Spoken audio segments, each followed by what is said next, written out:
In the Kingdom of Fornia, when a member of the royal family turned 13, they received a special gift from the goddess.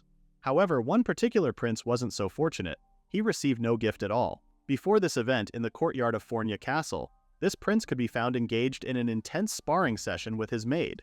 His name was Theodulf Forian, the third prince of Fornia. For the sake of easy narration, let me call him Theo instead. Each strike from his maid was harder than the last, forcing him to step back.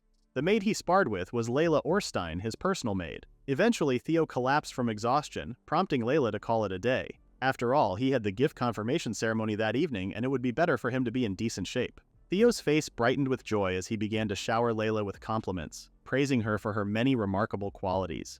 She was skilled with a sword, an incredible cook, great at housework, a seasoned adventurer ranked as an S-class, and knew proper etiquette.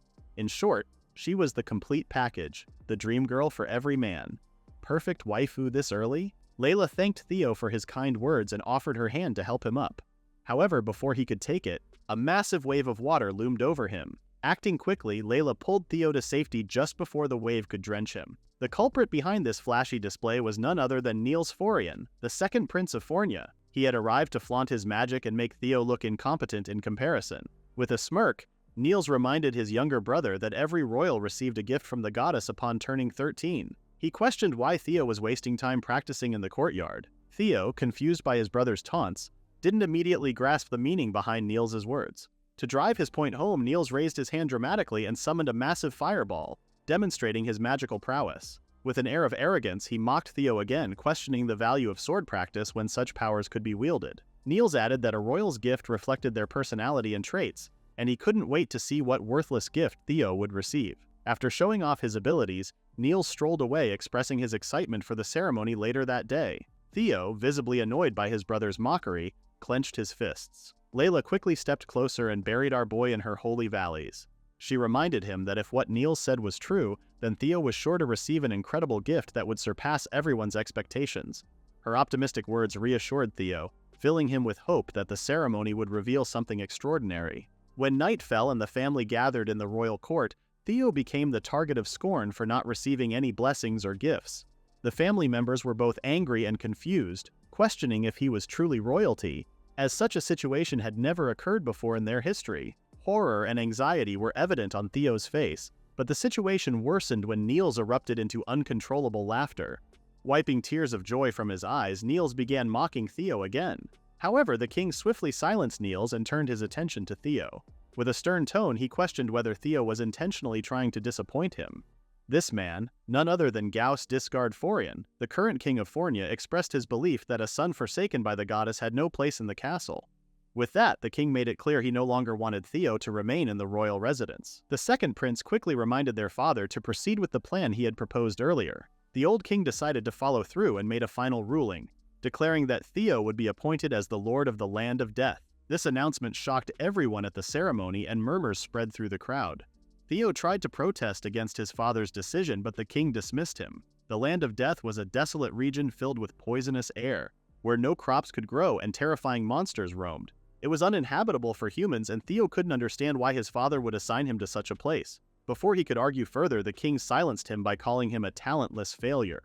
The insult hit Theo like a sharp sting, and his father made it clear that defying the king's orders was not an option. Theo was told to gather his belongings and leave for the Land of Death immediately. To Theo, this decision was equivalent to being exiled from the kingdom.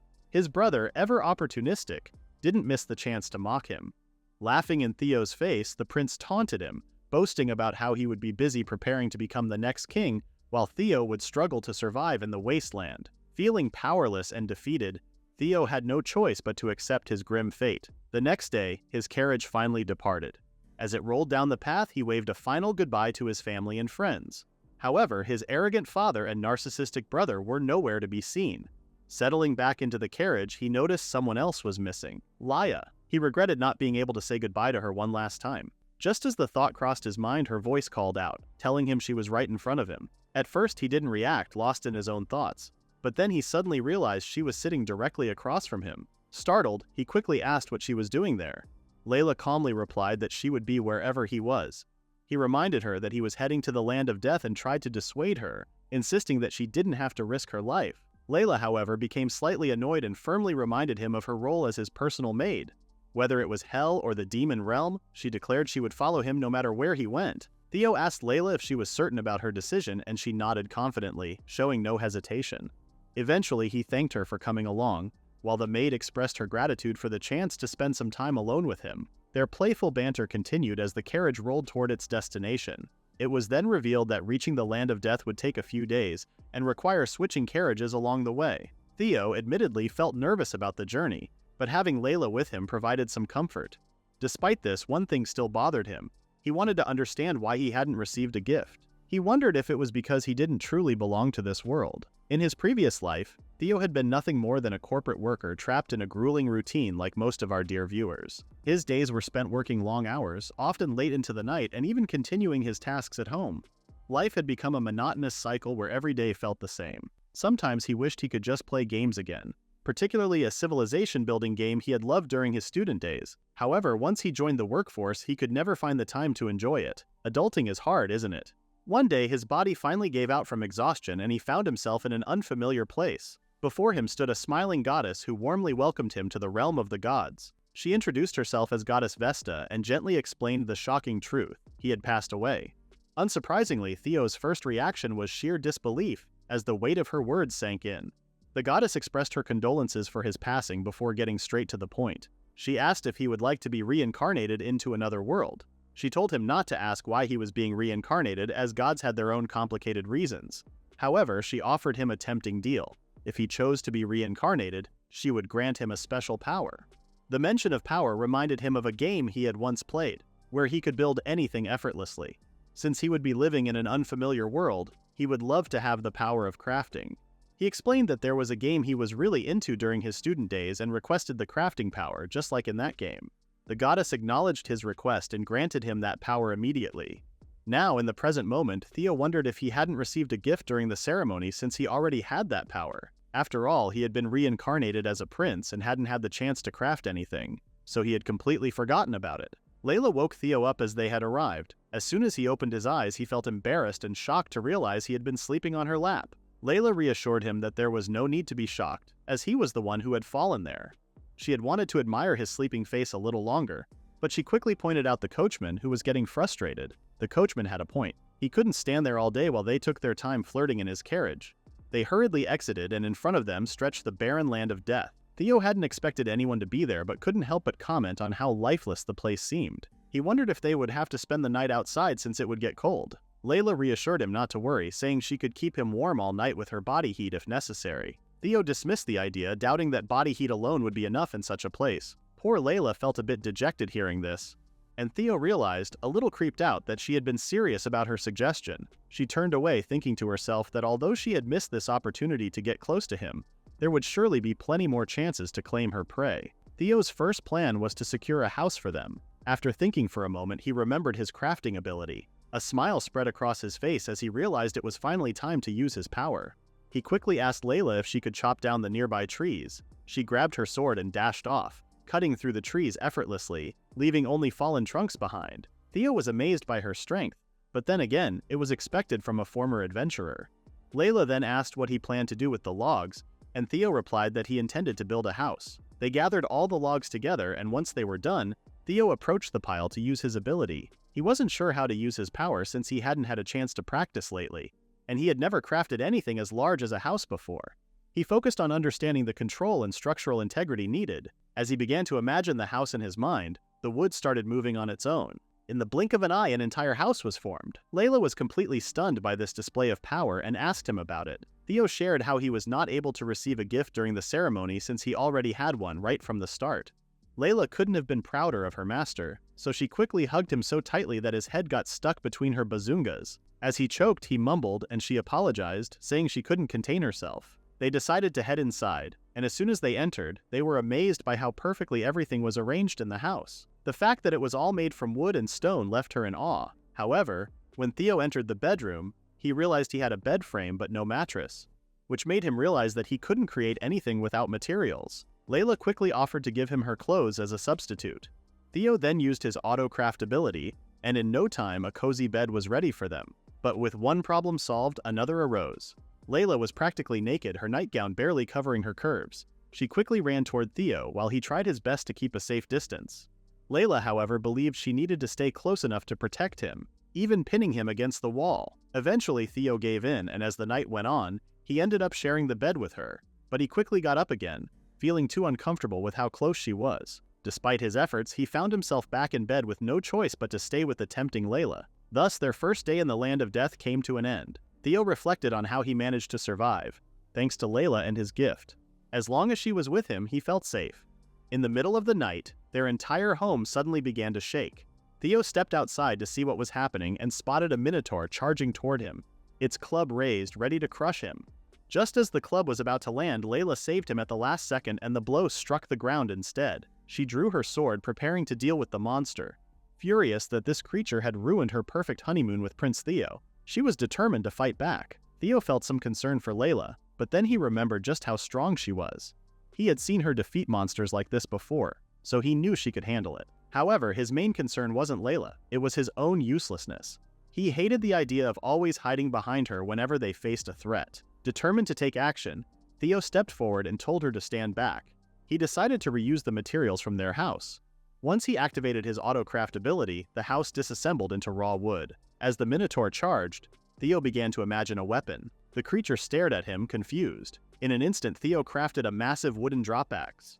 With a pull of the trigger, he sent the giant weapon crashing down like a meteor. The Minotaur was crushed beneath its weight, leaving it lifeless on the ground. Theo felt a surge of excitement. Everything had turned out even better than he had expected. As he reflected on his past, when he had been exiled from the capital and unsure of what to do, he felt a sense of purpose he hadn't known before. Layla rushed over and pulled him into a tight embrace, praising his incredible abilities.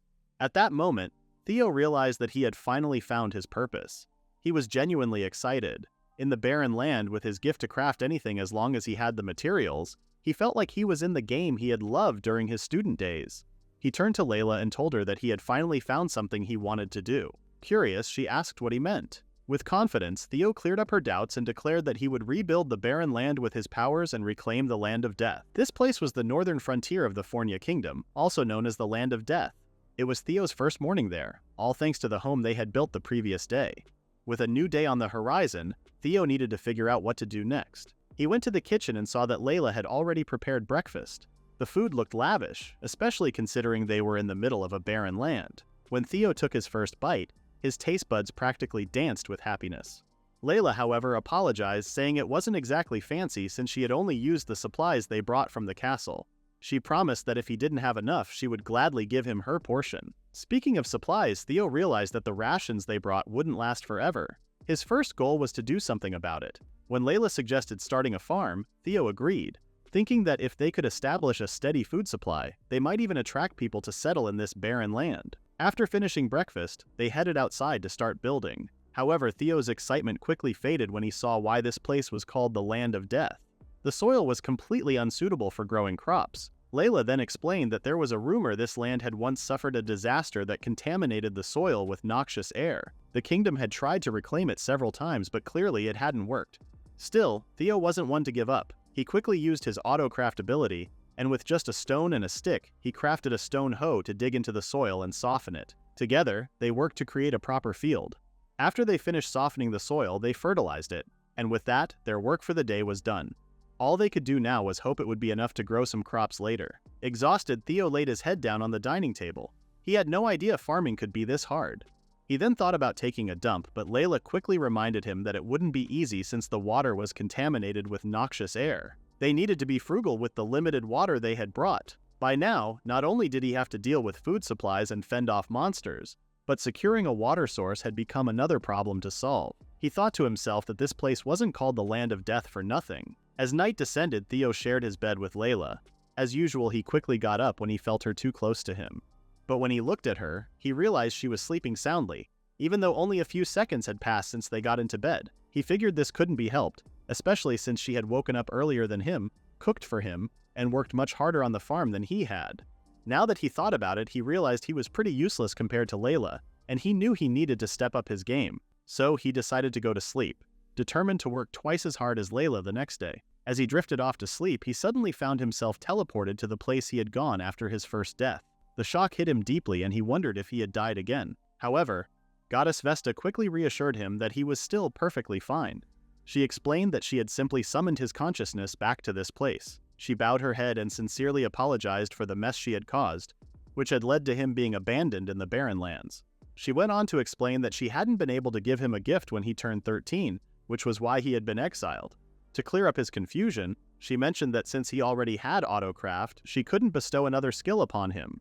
She explained that giving a human 2 or more gifts could cause their heart to explode and their bodily fluids to burst out. She continued apologizing, but Theo quickly told her to relax. In fact, he was really grateful to her, especially for the exciting gift she had given him. The goddess nearly teared up at how comforting Theo was and in her gratitude tried to leap onto him.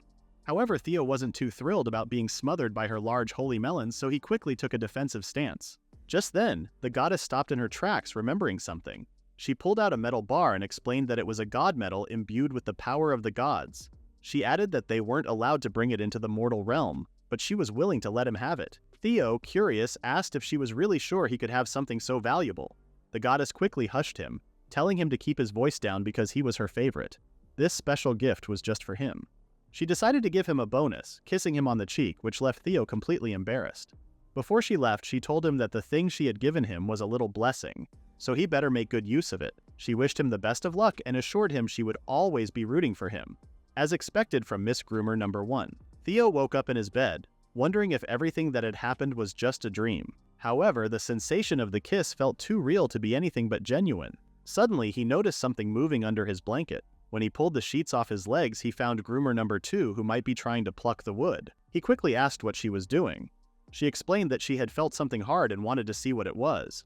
Theo didn't understand at first, but became embarrassed when he realized he might be actually pitching the tent. He told her that it was a natural biological response. However, it turned out that the hard thing she had felt was actually a metal bar. She asked him what it was, and Theo explained that it was the god metal he had received as a gift from the goddess. However, Layla then dropped some bad news. When Theo stepped outside, he was shocked to see that the soil they had prepared the previous day had reverted to its original state. He came to terms with the fact that the barren land seemed hopeless and that farming here was impossible. Layla decided to till the land again and suggested that they try a different fertilizer and keep experimenting. Theo tried to remind her that their efforts seemed pointless, but just as he felt hopeless, he remembered his own words about needing to work hard from now on. He grabbed the hoe and confidently told her to take a break since she had worked all day yesterday. It was his turn now. He encouraged her to focus on sword practice because mindlessly tilling wouldn't get them anywhere. Their first goal should be to find a suitable fertilizer for the land. The only problem was that he didn't know much about the soil's properties. As he spoke, a system window popped up. It stated that the soil from the Land of Death was ranked E, meaning it was the worst quality, and no crops could grow until it was purified by a divine blessing.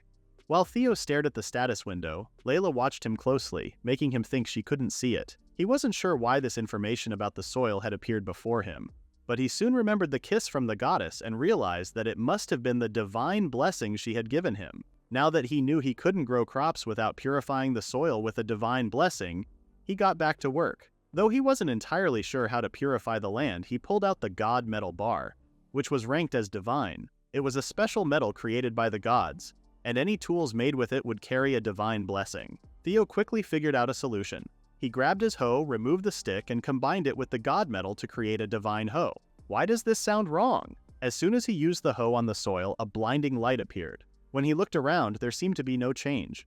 However, when he grabbed some soil and checked the status window, he saw that it had turned into divine soil. With the divine blessing, anyone living on it would receive the goddess's blessing, allowing them to grow excellent crops. A big smile spread across Theo's face as he celebrated with a happy dance. He called out to Layla, telling her that with this hoe, they could purify the soil, and they would finally be able to grow crops. Layla leaped up to give him a hug for his efforts, but to her surprise, Theo jumped right over her on his own. This made the maid flustered despite being the aggressive woman she was. Theo believed that it was all thanks to Layla and the goddess that he had finally been able to do something useful. Tears of joy filled his eyes as he thanked her. At that moment, Layla reached her boiling point. Overcome with emotions, her head exploded. This even marked the duo's success in obtaining fertile fields. Later, Vesta was enjoying a relaxing bath, and while she unwound, she seemed to be watching Theo through her crystal ball. At that moment, another goddess named Athen arrived and asked why Vesta was so obsessed with this boy. Vesta explained that Theo was incredibly clever and had already turned the god metal into a hoe to cleanse the land of toxins. Athens shrugged and bragged about her own hero, insisting that her chosen hero was better than Theo. Vesta then exposed Athens by pointing out that she always picked cute girls to be her heroes, which made Athens come off as a bit of a lolicon. Athens defended herself, claiming it wasn't her fault that all the heroes turned out to be cute. She also didn't want to be accused by a shotacon like Vesta. Despite their banter, Athens admitted that Theo was worth watching because he seemed to have a connection with her cute hero. Vesta couldn't believe such a connection existed, but remained fixated on Theo through her crystal ball. Back with the duo, we learned that the previous night, Theo had read some documents about when the kingdom had tried to reclaim the area. According to the documents, the noxious air had only contaminated the surface, meaning everything deep underground should still be safe. This also suggested that the water beneath the surface should be drinkable. With that in mind, Theo successfully crafted an underground well. After taking a sample of the water, the system confirmed it was C-rank water with good quality. They both clinked their glasses together as if celebrating with wine before drinking it down. Now that they had water, all they needed to do was finish tilling the land, sow some seeds, and water them to grow crops. But it wasn't as simple as it sounded because there was just too much land to till. Eventually, Theo collapsed in the middle of the work, completely exhausted. Layla brought him some water and told him to take a break while she picked up the hoe to continue working by herself. Theo reminded her of the last time she fainted from overworking. Truth be told, that explosion hadn't just been caused by her exhaustion, and they both knew that. Theo, on the other hand, stuck to his stance and firmly told her to rest. He warned her that overworking was dangerous. Though he didn't say it aloud, he was speaking from experience as he had died from overwork. Layla could clearly sense the seriousness of his words. Theo still had no idea how he was going to till all the land. All he could do was wish he had a tractor, but unfortunately, he couldn't make one because he didn't have the materials. Layla overheard him and suggested that while she didn't know much about tractors, it would probably be best to get help from others or use cattle. She made a valid point, but the problem was that no one would want to move to such barren land, and they couldn't even bring cattle there. Then Layla suggested that he use his autocraft ability to create the cattle. The thought of human transmutation from Full Metal Alchemist sent chills down Theo's spine, and he admitted he was too scared to try it, not knowing what the price might be. Layla quickly clarified she was joking, but Theo pointed out that she didn't sound like she was joking at all. After thinking for a moment, Theo came up with an idea, thanking Layla for the inspiration. He decided he would create whatever he didn't have. Layla asked if he was really going to try human transmutation, but he assured her that wasn't the plan. Instead, he explained that he could create something that would follow their commands, a golem. He reminded her that they would need a lot of earth stones and magicite. Magicite was a stone containing magic power harvested from monsters. It was commonly used to enhance weapons, create magical items, and act as an energy source. Layla, feeling disappointed because she couldn't provide what Theo needed, became gloomy. In an attempt to make up for it, she even offered to give up her body and started stripping. Theo quickly reminded her that they already had magicite from the monster they had defeated. Once Theo gathered the stones and other materials, he used his autocraft magic to create a golem. The stones came together and a giant stone man came to life. Layla was amazed that he had created a golem and felt proud of him. Theo then decided to command the golem. As soon as the creature heard its master's voice, it dashed toward him. The sudden dash terrified Theo for a moment, but contrary to what he expected, the golem simply picked him up and tossed him over its shoulder like a father carrying a child. Layla quickly stepped back to protect Theo, but he reassured her that the golem didn't seem hostile. However, Layla, who was feeling jealous, couldn't tolerate the golem's affectionate behavior toward Theo, even though he reminded her that golems didn't have emotions. Or did they? Layla pointed out that since Theo had created the golem using an unorthodox method, it was likely he had imbued it with emotions. Theo decided to get to work. He commanded his golem, and the large creature quickly grabbed a hoe and started tilling the ground with such speed that it seemed almost unbelievable. Before they knew it, the land was tilled. By afternoon, they had planted the seeds and watered them. The golem then went to sleep while Theo and Layla sat down for dinner. Theo felt happy and looked forward to the coming months, eager to see the first crop of food they had planted. The next day, they were shocked to find that everything they had planted had fully grown. Even the vegetables that were out of season had sprouted abundantly. He never expected such a quick harvest. What mattered most to him now was that his food supply issue had finally been solved. Thanks to the blessed soil, the vegetables grew to full size overnight. However, Theo wasn't sure how they would taste, so Layla decided to test them for any potential effects. The system window quickly confirmed that they were of excellent quality with no side effects. Theo took a bite, and the flavors exploded in his mouth. It was the juiciest, tastiest thing he had ever eaten. For a moment, he even wondered if the tomato was actually a vegetable. He quickly tossed one to Layla, telling her it was unbelievably good. Reluctantly, she took a bite. and she too was delighted by the taste. Theo was convinced that if they were this good raw, they would be even better cooked, so they both decided to start cooking. Once inside, Layla used her godlike speed to cook, whipping up a variety of delicious dishes in no time. When they took their first bites, it was like tasting a slice of heaven. The intense flavors were almost beyond belief, and each taste of the vegetables felt authentic and fresh. The dishes, made with the best ingredients and technique, were so incredible that they couldn't speak for several minutes, completely lost in the flavors. With the harvest issue solved, Theo headed outside to tackle the next task. He called his golem, which he had named Gorm, and asked if he had gathered the materials. The golem promptly pointed to a pile of rocks and logs he had collected. Layla, curious, asked what the Gorm was, and Theo explained it was the golem's new name. He had tried calling him that once, and Gorm seemed to like it. Looking at the materials, Layla asked what he planned to build. As soon as her brain connected the dots, she wondered if he was planning to build a separate house to live away from her. Theo had considered that, but for now, with a source of water available, it was time to build a place to wash away their fatigue. Using his autocraft ability, he created an outdoor hot spring styled like a traditional Japanese inn. It was exactly the kind of hot spring he had always wanted to experience, complete with bubbly soap and a body sponge made from different materials. He even set up separate sections for men and women. He eagerly hopped over to the men's side and told Layla to meet up later after respectively taking their own bath. Layla didn't say anything as Theo left. Theo cheerfully went to the bath, deciding to clean up before relaxing. Layla then offered to wash him, and Theo agreed. They both fell silent for a moment as they stared at each other. Theo suddenly panicked and pointed out that they weren't in the women's bath. Layla responded that there was no need to separate the baths by gender. Our groomer number 2 never loses her chance at all.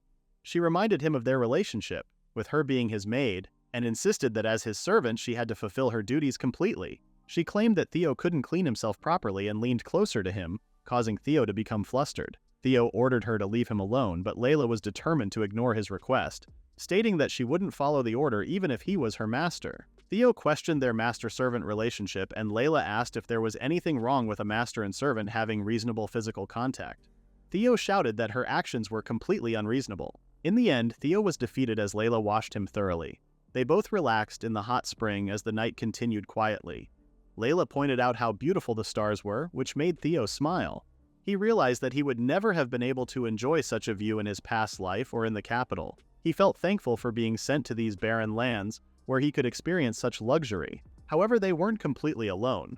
From a distance, someone watched them from a cliff. The figure had pointed ears and a long furry tail, clearly identifying her as a fox girl. She was fascinated by the steam rising from the hot spring, as it wasn't every day that she saw humans in this land. Theo had a routine where he woke up early each day to practice sword fighting with Layla. Afterward, he would check the fields and work hard to harvest vegetables. Although the work was tough and the soil could get messy, he refused to slack off. Before bed, Theo always took some time to read with Layla. This quiet moment was important to him as it allowed him to organize his thoughts and plan for the future. Life in the land of death was stable and enjoyable for Theo, but there was one concern that weighed on his mind. He couldn't seem to get any citizens to settle in the town he was building. Despite the comfort of his life, this wasn't his ultimate goal.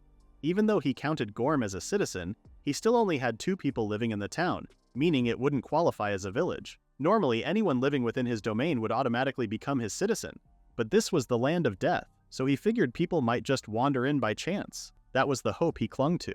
Then, one day, Theo heard quiet movements coming from the fields.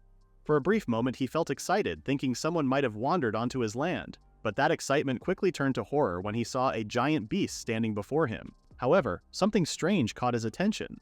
The divine aura radiating from the beast felt oddly similar to the goddess's presence. As he tried to make sense of this, the beast spoke, telling him not to be so scared. The sound of a monster talking only terrified Theo more, as it was something he was definitely not used to. The beast then introduced herself as Luna, a proud Fenrir, a divine wolf. The mention of Fenrir brought some memories to Theo.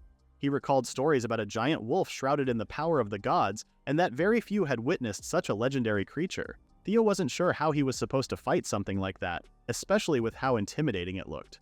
The wolf then asked if he hadn't heard her when she said not to be afraid, and reminded him once again that she hadn't come there to fight.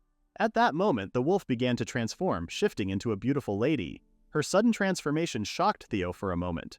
The wolf lady apologized for startling him and explained that she was there because she had a request. She asked if he could share some of his vegetables with her. Theo was bewildered that she had come all this way just for that, and she didn't seem hostile at all.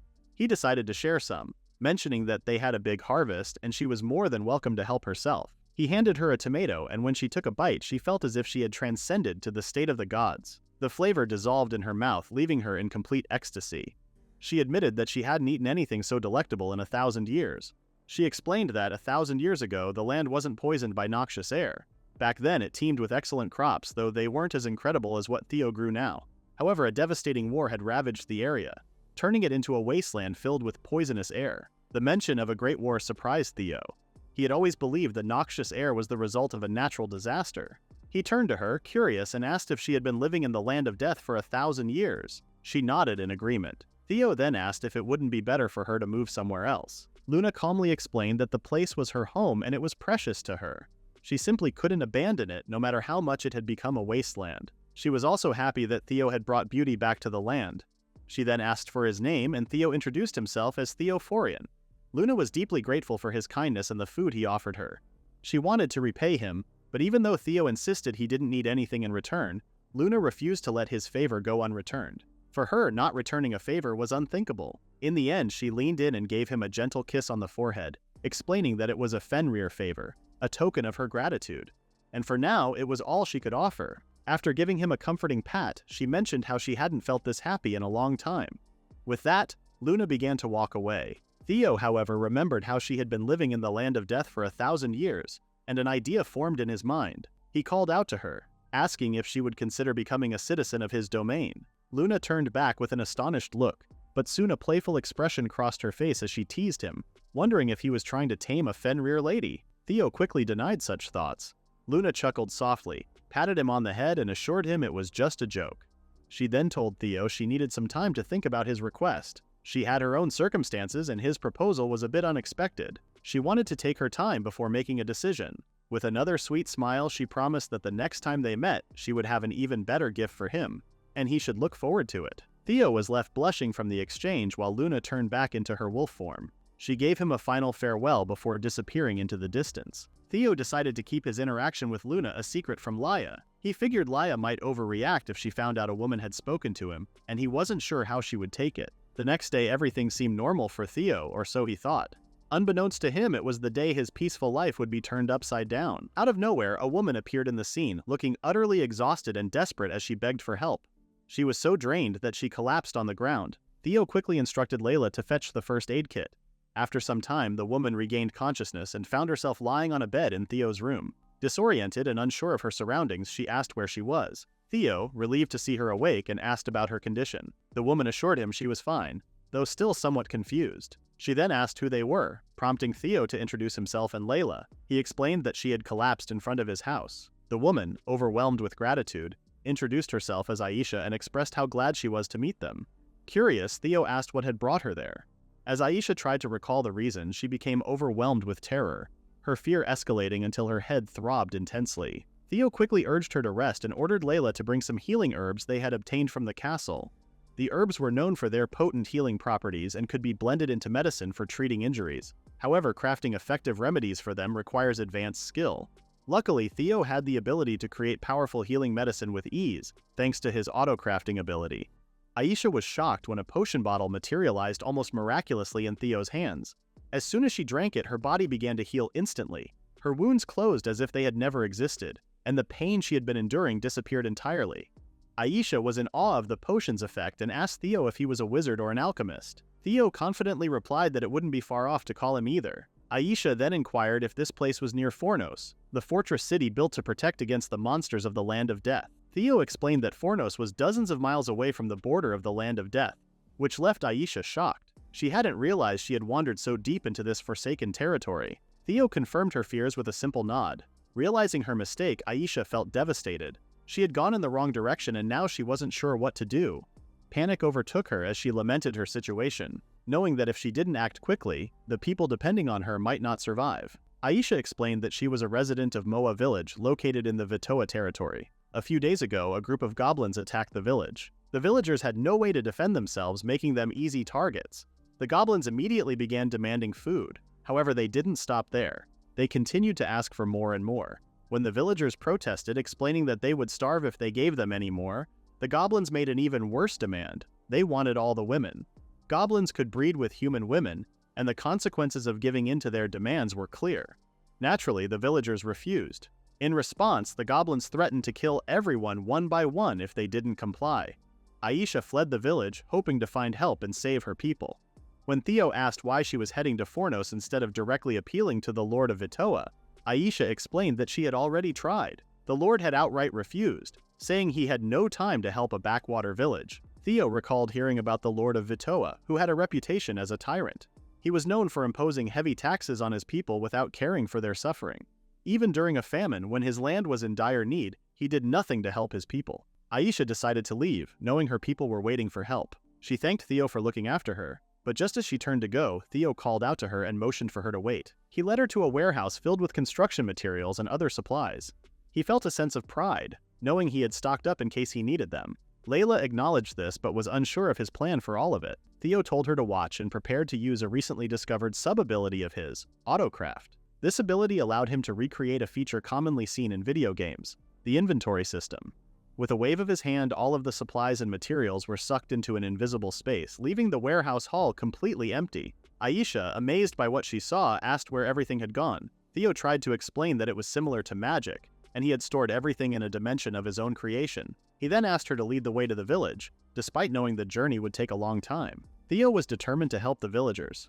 Later, the three of them rode on the back of Gorm toward Moa village. Aisha asked Theo once again if he was sure about his decision. Although Theo was determined to save the village, she reminded him that it was still dangerous. Theo, however, remained resolute and assured her to leave everything to him. Despite the goblins being a serious threat, Theo was not scared at all. In fact, he felt a surge of courage rising within him. He then remembered the Fenrir's favor that Luna had given him, wondering if it had something to do with his newfound bravery. He decided to check its effects using his analysis ability. Reviewing the details, he saw the stats listed. Fenrir's favor granted increased leg strength, the willpower to conquer fear, and a special affinity with wolf-type creatures, making them surrender unconditionally to him. Theo felt even more confident and silently thanked Luna for the boost in courage she had given him. Aisha pointed ahead, and when Theo looked, he was shocked to see a large group of goblins harassing the villagers. The sight filled him with anger and frustration, almost overwhelming his self-control. He ordered Gorm to charge straight at the goblins while instructing Layla and Aisha to prepare to jump off Gorm's back on his count. At his signal, the three of them leaped off, and Gorm crashed into the goblins like a cannonball, sending several of them flying. Gorm was like a WWE wrestler entering the ring. While falling, Theo activated his Autocraft ability mid-air, quickly creating a soft landing platform beneath them. The trio landed on the cushioned surface, but Theo ended up awkwardly sandwiched between the two women, feeling as though he were trapped between four holy mountains. Aisha quickly scrambled away from Theo, feeling embarrassed. Meanwhile, goblins began swarming toward them from every direction, ready to attack. Theo ordered Aisha to stay back, deeming it too dangerous for her to fight. Despite his warning, Aisha tried to stop him from rushing into the fray. However, Theo reassured her, expressing his confidence in saving the villagers. His unwavering determination made Aisha's heart race, and she grew even more flustered upon realizing she was blushing because of a kid. Is this the emergence of Groomer number 3? Theo and Layla prepared to confront the goblins head-on. Layla unsheathed her sword while Theo activated his Autocraft ability, summoning everything from his inventory.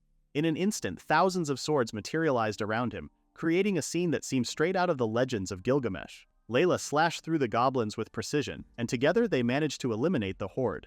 The area transformed into a battlefield, littered with fallen monsters. The remaining goblins, overwhelmed and frightened, abandoned the fight and fled to report back to their leader. Layla wanted to pursue them, but Theo immediately stopped her, reminding her that ensuring the villagers' safety was their most urgent priority. The villagers approached Theo, relieved that they had finally been saved. They asked who he was, and Theo introduced himself honestly as the third prince of the Fornia kingdom, and the lord of the land of death. This revelation shocked Aisha and the villagers, and their reactions were far from pleasant. Theo regretted his honesty, thinking it might have been wiser to keep that part to himself, knowing villagers likely held a poor opinion of royals and nobles.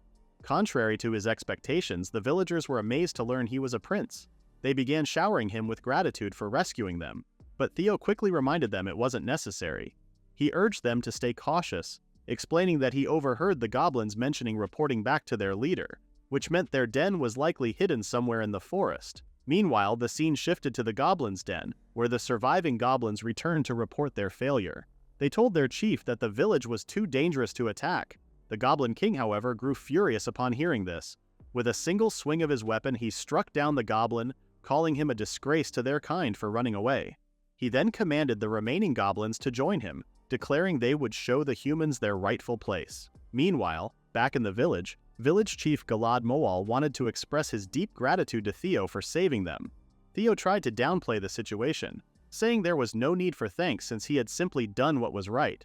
However, the chief insisted on giving him a gift and offered him what appeared to be a stone. When Theo asked about it, Layla responded in astonishment, explaining that it was a rare, tough metal. She added that accessories and equipment made from it were considered national treasures, and even a small piece like this could be worth hundreds of gold coins. At that moment, a villager stepped forward angrily and shouted at the chief for offering such a valuable gift. He reminded the chief that this metal was the village's treasure, passed down through generations, and accused him of giving it away to these damned royals. Chief Galad sternly told the young man to watch his words, as this was not the way to speak about someone who had saved their lives. The young man, however, stood his ground, insisting that there was no way royals or nobles would risk their lives for commoners, and that Theo must have some ulterior motive. He raised his voice, asking the other villagers if they shared the same opinion. The villagers began murmuring among themselves, clearly divided on what was right or wrong. Theo noticed the distress on their faces, and it became clear to him that they had a strong dislike for nobles. Aisha stepped in to speak on Theo's behalf, trying to ease the tension. She reminded them that Theo wasn't like the lord of the territory. Despite being a stranger, he had helped them and saved all their lives. While the villagers couldn't deny that Theo had saved them, Jack still had a point. However, it seemed the chief had already made up his mind and was ready to give the gift to Theo. Theo tried to refuse, saying it was their village's treasure. But the old man revealed that their village was on the brink of collapse. This sobering revelation made Theo curious, and he asked the chief why he believed the village would meet such a fate. The old man quickly told Theo about the Goblin King who resided in the nearby forest. The Goblin King was the ruler of the goblins and was much stronger and smarter than regular goblins. There were even rumors that he could defeat a minotaur or a Kijin in combat.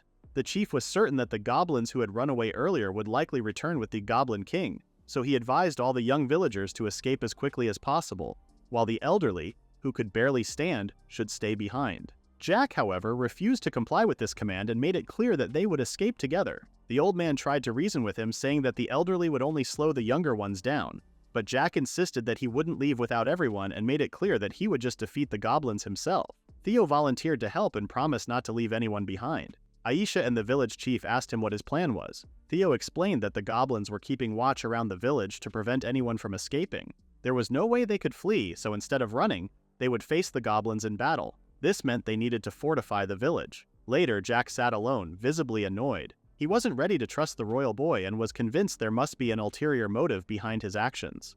He remembered his father's words, where he was told that strong men must protect the village.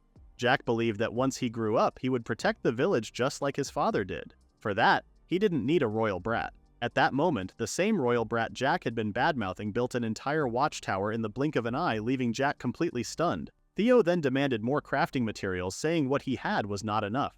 The chief gave him permission to destroy farming tools or even tear down houses if necessary. Other villagers offered their tattered houses materials for the sake of protecting the village. Meanwhile, Jack still thought trusting Theo was the most gullible thing they could do. Theo used his magic again, creating protective walls around the village. After so much construction, Theo felt exhausted and collapsed to the ground. Layla rushed over, concerned, and told him to take a break since he had overused his abilities in such a short time. But Theo insisted there was no time to rest. He was determined to do everything in his power to protect the village. Seeing the determination in Theo's eyes made Jack begin to change his opinion of him, even if only slightly. He remembered how, during the goblin attack, he had been tasked with protecting the village but froze in fear, unable to act. In contrast, this kid had fought the goblins, saved everyone, and was now pushing himself to the limit to protect them again.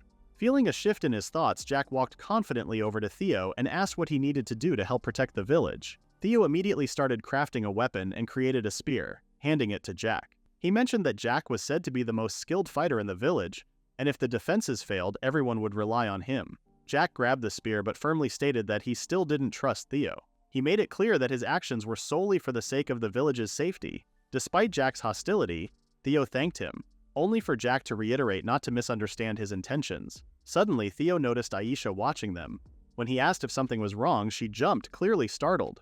Embarrassed, she denied it, insisting she hadn't been looking at him and claiming he wasn't even in her line of sight. She then pointed out that the children and elderly had been evacuated and asked if there was anything she could do to help. Theo assured her everything was going smoothly, thanks to the villagers' support. Just then, the villagers called out for Theo's assistance. He quickly waved goodbye to Aisha and rushed off to help, leaving her standing there. It was evident that Aisha felt something for him, and the reason was easy to see. However, the moment was interrupted by the sound of massive footsteps echoing through the forest. The Goblin King was approaching, his army of minions in tow, clearly intent on slaughtering the villagers. He couldn't believe that his underlings were so scared of a tiny village. However, he saw this as an opportunity to teach the villagers a lesson and take all the women for breeding. But his confidence faltered when he arrived and saw that the village was not what he had remembered. The villagers were armed with bows, arrows, and spears, and the entire village was surrounded by a protective wall with a watchtower. He broke into a cold sweat. Theo then ordered the goblins to withdraw from the village. He told them that as long as they quietly retreated, the villagers wouldn't harm them. However, if they took one more step forward, Theo warned that both he and the villagers wouldn't hesitate to attack the goblins on sight. The Goblin King was furious at being looked down upon. He angrily commanded his underlings to charge all at once. Theo had no choice but to prepare for a fight and raised his hand to signal the attack. He watched as the goblins grew excited and argued about capturing women to play with. Theo then signaled the villagers to strike. The goblins in the front were crushed by something. The surviving goblins broke into cold sweat and looked toward the source of the shot. From the watchtower, Theo glared down at them, with smoke rising from what appeared to be cannons. He formally announced the beginning of the war against the goblins. More shots were fired, turning more goblins into paste. Some of the goblins managed to reach the walls and began climbing them without fear. As they reached the top, intending to kill the humans, the villagers lowered their spears and stabbed the goblins. This was another tactic Theo had created to eliminate goblins climbing the walls. Theo praised the villagers for their strategy and raised their morale, encouraging them to drive back the invading goblins. The Goblin King could not believe what he was witnessing and became enraged. He raised his sword and slashed the ground before him. The force of the strike created a shockwave so powerful that it destroyed part of the village's defensive wall, toppling the watchtower in the process. Theo was caught by Layla as he fell, and he conjured a soft cushion to break the fall of the other villagers. Once everyone was safe, he instructed them to retreat to the shelter, and the villagers immediately began running for safety. The Goblin King declared that he had been observing and had figured out Theo was the leader directing the villagers in the battle. He claimed that a game would end once the king was removed from the board. Layla readied her sword and proclaimed that the Goblin King would have to go through her first before reaching Theo. The Goblin King initially dismissed Layla as a mere pawn, only to realize she was Theo's queen. He admitted he was fond of strong-willed, attractive women and arrogantly suggested Layla become his. With a disgusted expression, Layla coldly rejected him, saying her heart was already set on someone else. The Goblin King mused whether her heart would be free if he eliminated the person she cared for. His comment infuriated Layla. He ordered his underlings to capture Layla, but instructed them not to harm her face. In response, Layla asked who the Goblin King intended to kill. She assumed a battle stance and unleashed her family's technique, cutting down the goblins before her into chunks of meat. She then charged toward the Goblin King, preparing to use another technique. As she paused in front of him, she declared this would be the end. However, before she could unsheath her sword, a goblin managed to grab her.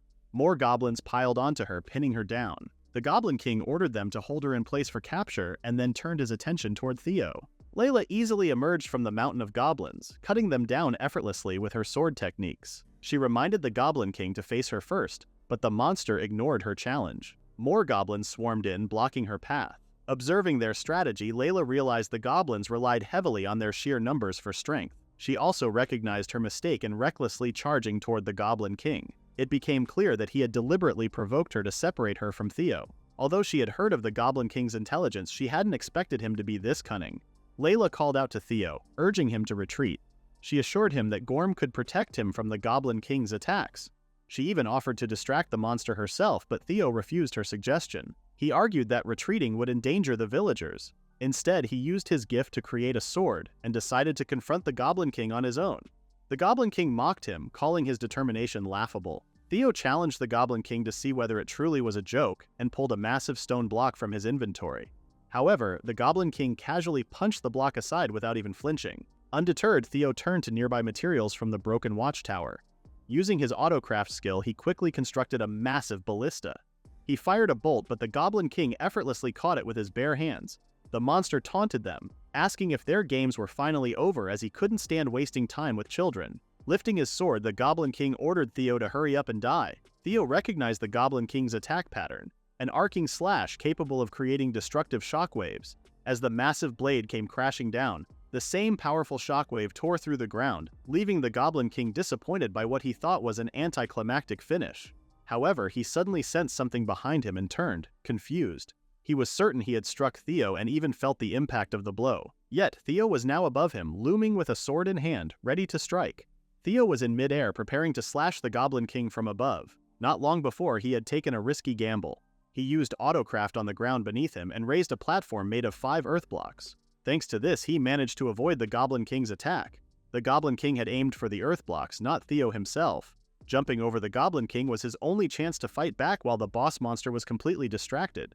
He was confident he had the Goblin King now and felt it was time to show the results of his training with Layla. Theo then used a technique he had learned from Layla and struck at the Goblin King's exposed back. However, the attack was ineffective, and his sword shattered into pieces. Confused, Theo realized how tough the Goblin King's skin was, as his blade hadn't even left a mark. The Goblin King loomed over him and kicked him away. Theo was sent flying like a football and crashed into a nearby tree. The Goblin King mockingly praised him for scaring him for a moment and suggested Theo could have used a sharper blade. Despite being injured, Theo tried to get back up and prepare for another fight. The Goblin King raised his leg ready to crush him with a stomp, claiming it was checkmate. Just then, someone ran in shouting. The Goblin King turned to see Jack stabbing him in the back with a spear. However, the spear broke easily, making Jack anxious. Theo was surprised to see him and wondered why he had joined the fight. Jack explained that the frontliners who had retreated told him what happened.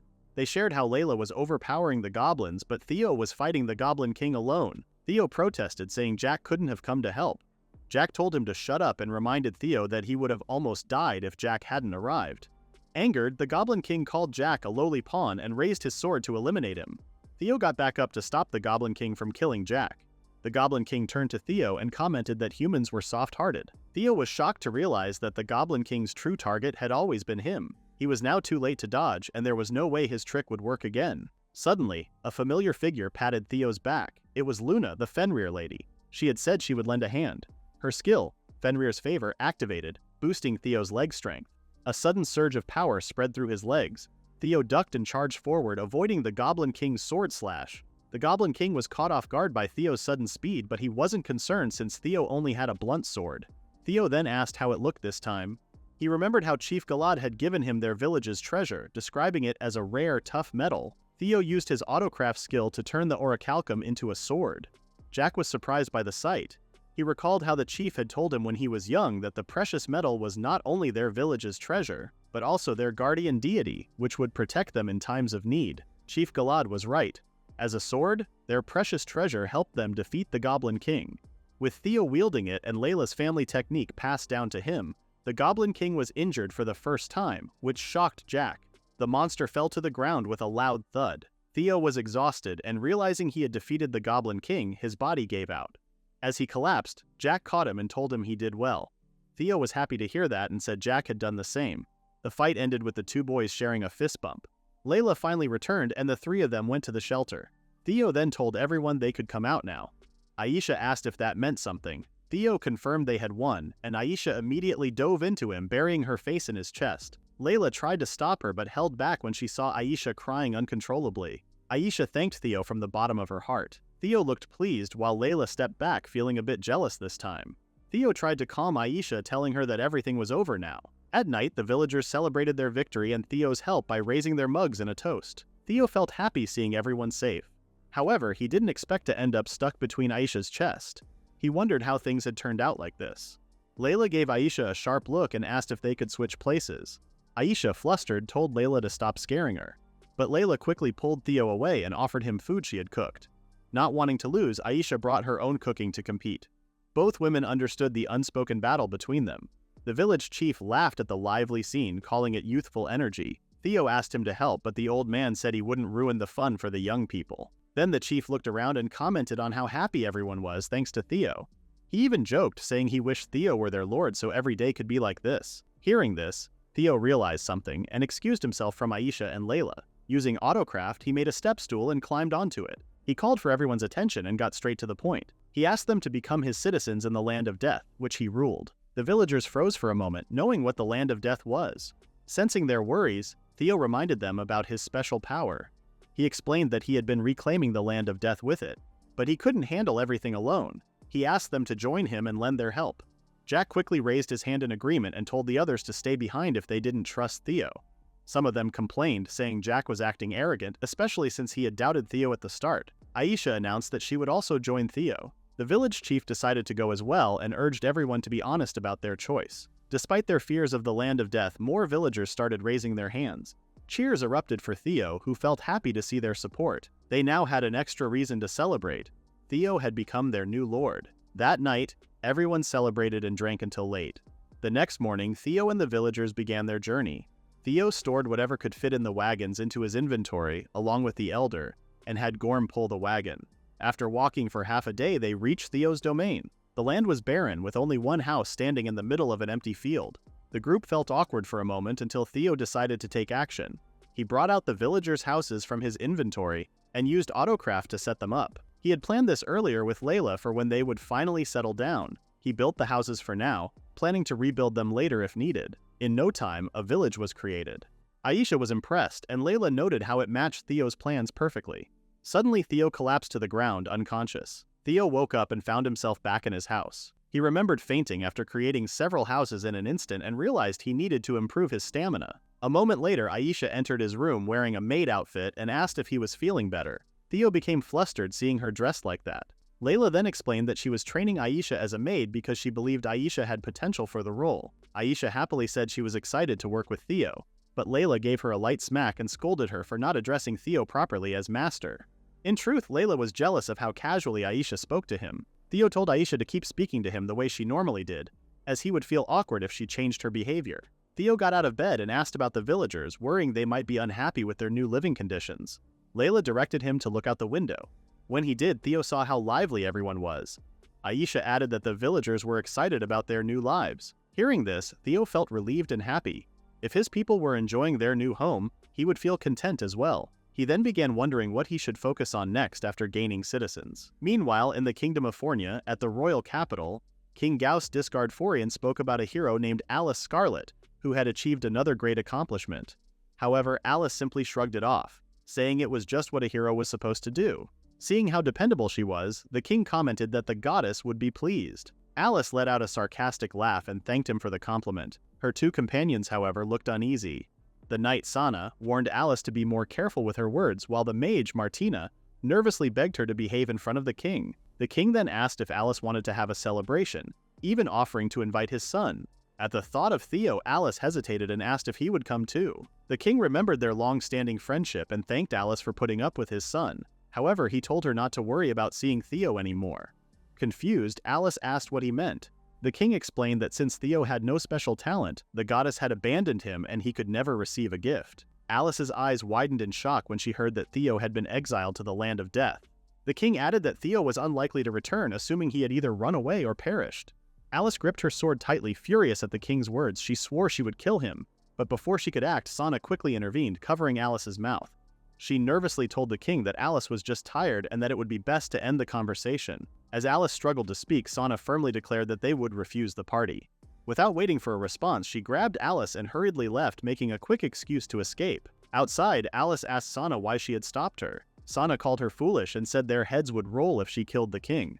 But Alice couldn't believe that the old man had banished Theo. Sana told her not to insult the king and said she understood that Alice was worried about her dear Theo. Alice quickly denied it, saying Theo wasn't her future husband or anything like that. Since Theo had been sent to the land of death, Alice insisted they should leave the capital. She was already tired of dealing with the royal family and wanted nothing more to do with them. Just as she was about to leave, Niels appeared. He greeted her and proudly showed off that he was now the crown prince. He didn't care that Alice was blessed by the goddess. Instead, he reminded her that she was just a commoner and ordered her to respect him. Alice didn't want to talk to him, so she turned to leave. Niels stopped her and said he had a proposal. He ordered her to be his woman, leaving Alice stunned. He explained that his older brother, the first prince, had disappeared, and Theo had been sent to the land of death. Because of that, Niels believed he would be the next king. Since the people trusted Alice, he wanted her by his side to help him rule the kingdom. He also claimed it was a good deal for Alice because she wouldn't have to fight monsters forever. Alice sighed and laughed, finding it ridiculous that Niels had made it this far. He asked what she meant. Since he was clueless, Alice decided to explain. First, she didn't believe Niels would become king. Second, she could still protect people with her current job, and she was proud of it. Third, there was no way she would ever marry an arrogant fool who thought he was better than everyone else. And lastly, she would always side with Theo.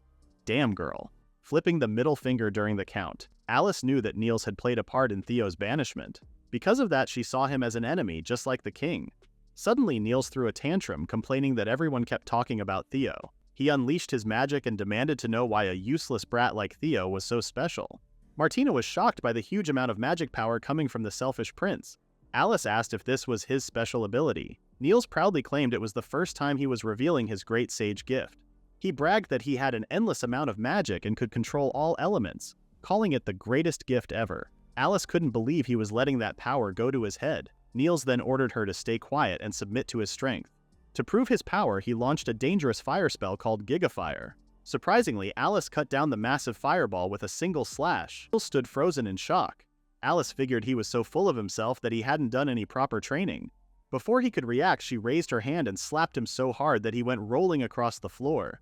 Wiping her hands, she told him never to speak to her again. Furious, Niels shouted that she wouldn't get away with attacking a prince. Alice simply turned to Martina and told her to handle it. Martina sighed, complaining that Alice always acted like this, but she still healed Niels's wound. In an instant, it was as if nothing had happened. Alice smirked and teased him, asking what exactly she had done to him again. Niels, still angry, swore he wouldn't let her off the hook. Alice urged him to tell the truth then, to admit that he got rejected by a girl, lost his temper, used magic, and still got beaten. That was the last straw for Niels. He lost his patience and vowed to send both her and Theo into the depths of despair. Alice simply smiled and promised to remember his words. Then turning away, she told Sana and Martina to leave the palace. Stepping forward, she swore she would go to Theo right away. Meanwhile, Theo used his autocraft to make farming tools for his people. The farmers were happy to finish their work in the fields and thanked Theo for his help. He told them it was nothing and wished them well. Then he asked Layla if there was anything else they needed to do. Layla mentioned that the village's waterways needed repairs. Aisha soon arrived with a basket and said she had made the sandwiches Theo asked for. She had prepared enough for everyone working in the fields. Theo thanked her. The land of death had become much livelier now that everyone had a job and was helping Theo rebuild the land. He felt excited to keep going and improve the land even more with their help. Just then, the warning bells rang. A villager rushed in and reported that a giant wolf was attacking their territory. As soon as Theo heard this, he realized it was someone he knew. The villagers quickly grabbed their weapons, ready to fight. However, the giant wolf told them to put their weapons away, saying she didn't come to fight. Theo ran over and told everyone to wait. His face lit up when he saw that the giant wolf was, in fact, Luna. Luna felt happy and relieved when Theo finally returned because she had been waiting for him. Suddenly, smoke filled the area, and Luna changed into her humanoid form. She hugged Theo tightly, squeezing him between the towering mountains. She then commented on how he looked more dependable now and assumed he had barely escaped danger. Theo admitted he had been through a lot and asked why Luna had come this time. Luna seemed surprised and wondered if she had forgotten to tell him before. She then mentioned that she would give him an even better gift the next time they met. Theo immediately understood what she meant and started defending himself. Knowing Luna might try something inappropriate in broad daylight, Luna touched his chin and told him to stay still as she moved closer, her lips nearing his. Before she could go any further, Luna suddenly caught a sword that had been swung at her. Layla, the maid, stood before her, demanding that she stay away from Theo. Luna found it unsettling that Layla wasn't even trying to hide her killing intent. Layla accused Luna of trying to steal a kiss from Theo, who she claimed was more valuable than any national treasure. She declared that Luna deserved 10,000 deaths for such a crime. Luna was surprised that a human was judging her and found it amusing. She challenged Layla to go through with it. Theo quickly stepped in, trying to calm the situation. He explained that Luna was the Fenrir he had met while she was asleep. Layla suddenly realized that Luna was the thieving wolf she had heard about.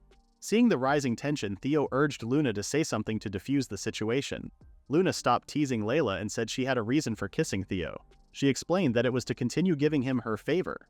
She reminded Theo that she had granted him this favor before when she kissed his forehead. However, back then, she could only give him a small amount of her power. If she had given it all at once, his heart and body would have burst like fireworks. So she had to wait for the small amount of power to settle inside him before giving more. A kiss was the best way to transfer this life favor to him.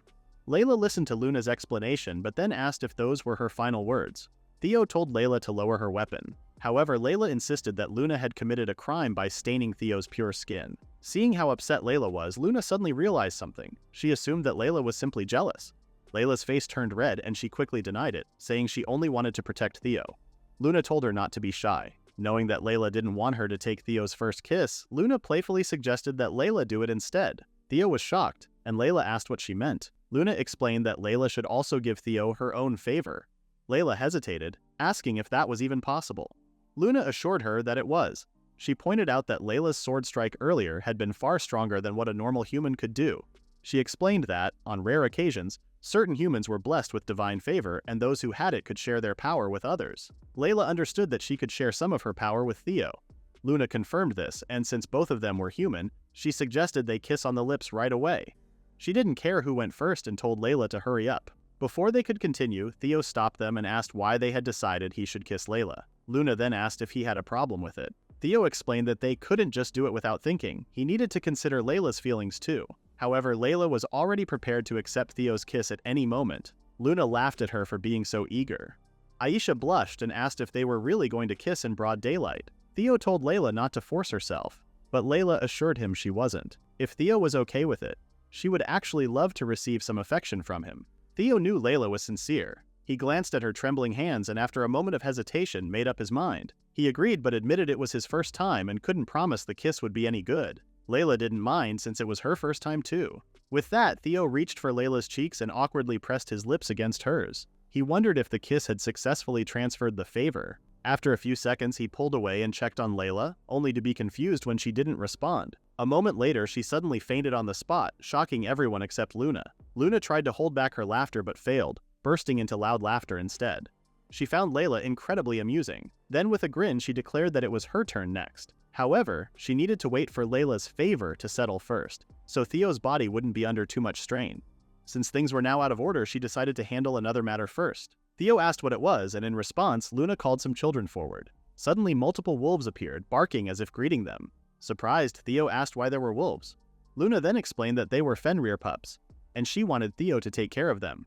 When Theo saw the Fenrir pups, he asked if they were Luna's children. Luna explained that they were actually her older sister's pups. I thought we got a mommy in town, but anyway, she teased Theo, asking if he thought she had a partner, and made it clear that she was still single. Theo quickly said that wasn't what he was worried about. Luna then asked Theo to take care of the pups. She knew it might be risky because the pups were rare and could cause trouble. After hearing her concerns, Theo gently patted one of the pups and looked into its eyes. Luna kept listing the good things about keeping them, but Theo told her not to worry. He said he would happily welcome all of them into his village. Luna was surprised at how fast Theo made his decision, but he said he couldn't leave such cute pups alone. Luna blushed a little and thanked him for his kindness. She told the pups that Theo would be their new caretaker and asked them to show their thanks. Right away, the pups jumped all over Theo, licking him from every direction. It quickly became too much and Theo ended up getting buried in their soft fur. A week later, the Fenrir pups were happily living with the villagers. They played with the children and even helped with farm work. Aisha often came by to feed them, but just like Theo, she was soon buried under their fluffy licks. Watching them made Theo feel a little jealous. While looking around, Theo noticed one pup staying away from the others. When he looked at it, the pup quickly hid. He wondered if something was wrong. Luna suddenly appeared and explained that the pup had always been shy, and it was something they needed to work on. Theo was surprised by her sudden arrival, but he was even more surprised by her new outfit. Luna said she preferred wearing fewer clothes, but Theo told her she couldn't dress like that around the village. Luna just smiled and said it seemed like Theo didn't want anyone else seeing her like that. Theo asked what had been wrong with the pup before. Luna explained that it was the youngest and told him how her older sister had died a few days after giving birth to it. Theo was surprised. Luna said the pup had never felt a mother's love. She had tried her best to act like its mother, but no matter what she did, she couldn't take the real mother's place. Because of this, the pup grew up shy and often stayed away from others. Theo understood. Luna seemed like she wanted to say more, but Theo interrupted and offered to be the pup's friend. Luna was so shocked she couldn't speak right away. Theo wondered if he had done something wrong, but Luna quickly smiled and said he was exactly the kind of person she had hoped to meet. She said she was happy she had come to his land. Theo said he wasn't that great, but Luna suddenly kissed him hard. Theo struggled, but Luna held his chin tightly. When she finally pulled away, Theo angrily asked what she was doing. Luna said she was just updating the favor she had promised him earlier, something she had forgotten about. Theo had forgotten about it too. After that, Luna asked him to take care of the timid pup. Theo wasn't sure how much he could help, but he promised to do his best. Theo didn't waste any time. He walked up to the youngest pup and asked if it wanted to play, but the pup kept running away and stayed at a distance. Theo noticed it didn't run too far, which meant it wasn't scared of him. He suggested playing tag and even offered to be it. Somehow the pup understood and barked before running off. Theo smiled and chased after it. They ran around the village, but the Fenrir pup was very fast. Even though it looked small, Theo realized it was still a Fenrir. He decided to get serious. Using his autocraft skill, he built an earthen wall to block the pup's path. Theo tried to catch it, but the pup easily jumped over the walls and climbed onto the roofs. Theo kept chasing it, building more walls to block its way, but the pup always found a way to dodge them. Little by little, Theo caught up. Seeing this, the pup couldn't help but smile. After an hour, Theo finally started gasping for air because he was out of breath. The pup then stopped running and barked at Theo. It had a big smile on its face and wagged its tail, showing it was having fun. Theo looked happy and said the real game was just beginning. The chase continued until the pup slipped off the roof. Theo quickly saw what happened and used his autocraft skill to make a trampoline on the ground. He also boosted his legs with Fenrir's favor. Then he jumped on the trampoline, flying toward the falling pup. He caught it in midair and used his autocraft skill again to create a soft cushion in front of them. They landed safely, and Theo said he finally caught the pup. The Fenrir pup pouted and barked at him, looking upset. Theo wondered if it wanted to play again. Luna showed up, feeling happy that the pup liked Theo. She called him a natural Fenrir charmer. Theo asked what she meant. He said they just became friends. Luna smiled and quietly watched them snuggle together on the cushion. Soon after, Theo played with Silk, one of the Fenrir pups. Since the pups didn't have names yet, Luna had asked Theo to name them all. Theo felt excited and proud to be their godparent. While feeling motivated, he also noticed some villagers being trained by Layla. She was tossing them around during practice. Layla reminded the men to do better since they had chosen to become soldiers, and she told them to get back up when they fell. Theo worried a little about how strict his maid was. So far, no real damage has happened to the village from monsters. A few monsters came close, but the soldiers, Layla and Theo's golem, Gorm, were able to stop them. Still, Theo knew he couldn't relax just yet. He decided to work harder and used his autocraft skill to build strong walls around the village.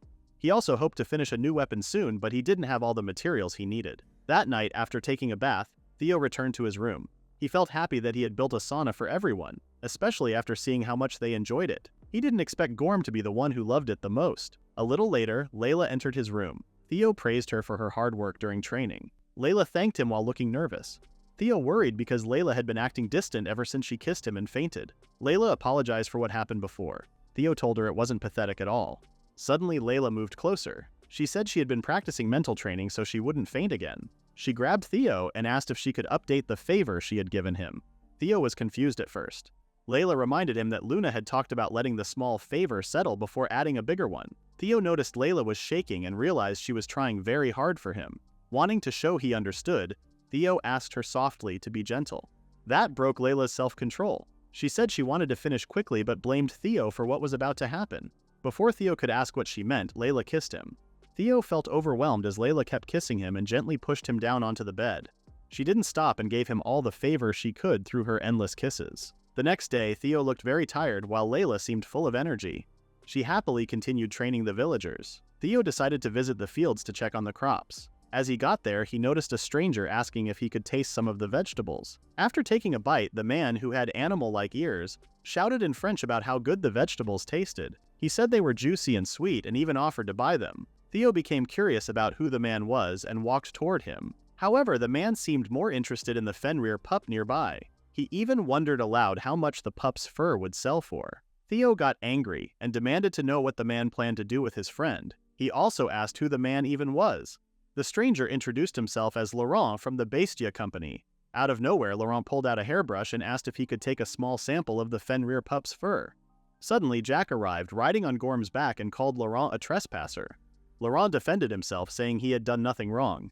He explained that he found it strange to see people living and growing crops in the land of death, which was supposed to be a lifeless place. He admitted he got curious and decided to investigate. Seeing a golem like Gorm made him believe a skilled alchemist was nearby. Laurent said the village was interesting and that he wanted to continue exploring. Without warning, Theo trapped Laurent in a magical cage. Theo wanted to hold him there until they could figure out if he was a threat. Laurent, surprisingly, was impressed. He said he had never seen such magic before and even admired the cage's texture. Seeing the golem, the Fenrir pup, the amazing crops, and Theo's magic, Laurent called the village a utopia and a gold mine. He even thanked the gods for his good fortune. Theo grew more suspicious and wondered who Laurent really was. Just then, some villagers came running with urgent news.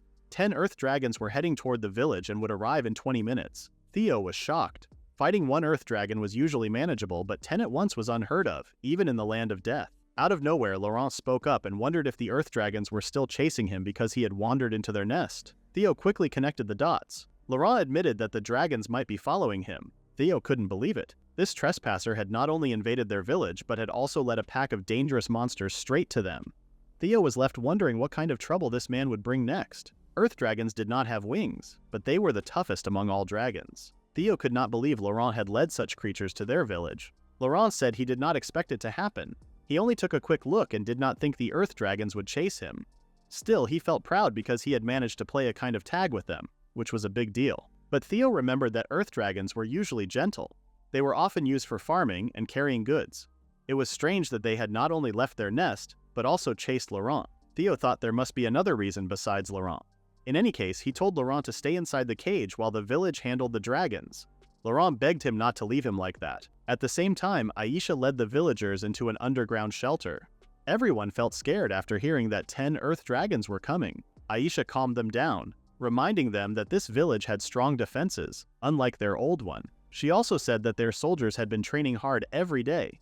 She believed that Theo and the others would be able to face whatever was coming. On the village walls, everyone got ready. Theo saw from far away that the earth dragons were moving into the cannon's range.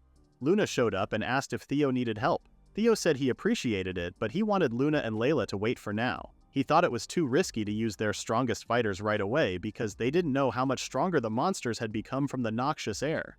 He also wanted to see if the cannons alone could stop the monsters, which would help lift the soldiers' spirits. A villager shouted that the earth dragons were now within range. Theo told his troops to get ready to attack. At his signal, the cannons fired together. The cannonballs flew through the air and crashed down on the monsters, shaking the ground. Theo felt relieved that they landed a hit, but the earth dragons kept marching forward. Theo was shocked that the monsters were not even slowed down. He wondered how tough they really were. The soldiers started to worry that the cannons were useless. Even Theo began to feel nervous and thought about calling in Layla and Luna. Still, he worried that even they might struggle against the dragon's thick armor, or that something unexpected could happen. Theo believed they could defeat the earth dragons if he had finished building his new weapon, but he didn't have the ultra-high-quality magicite needed to power it. To get it, he would have to take it from a dragon. At that time, Laurent said he had the dragon magicite that Theo was looking for. Theo was surprised to see him out of the cage. Laurent explained that his curiosity could not be stopped because he wanted to hug his golem. When Theo asked if he really had the dragon magicite, Laurent casually showed it to him. He also showed a certificate to prove it was real, but Theo, using his appraisal skill, had already confirmed it. Still, he wondered why someone like Laurent had it. Laurent explained that he had planned to use the magicite to make a deal with the elves. Theo was confused, so Laurent shared that there were rumors about elves living in a village farther north, in the land of death. He had hoped to find them and trade for big profits. However, he never found the village, and the rumor stayed just a rumor.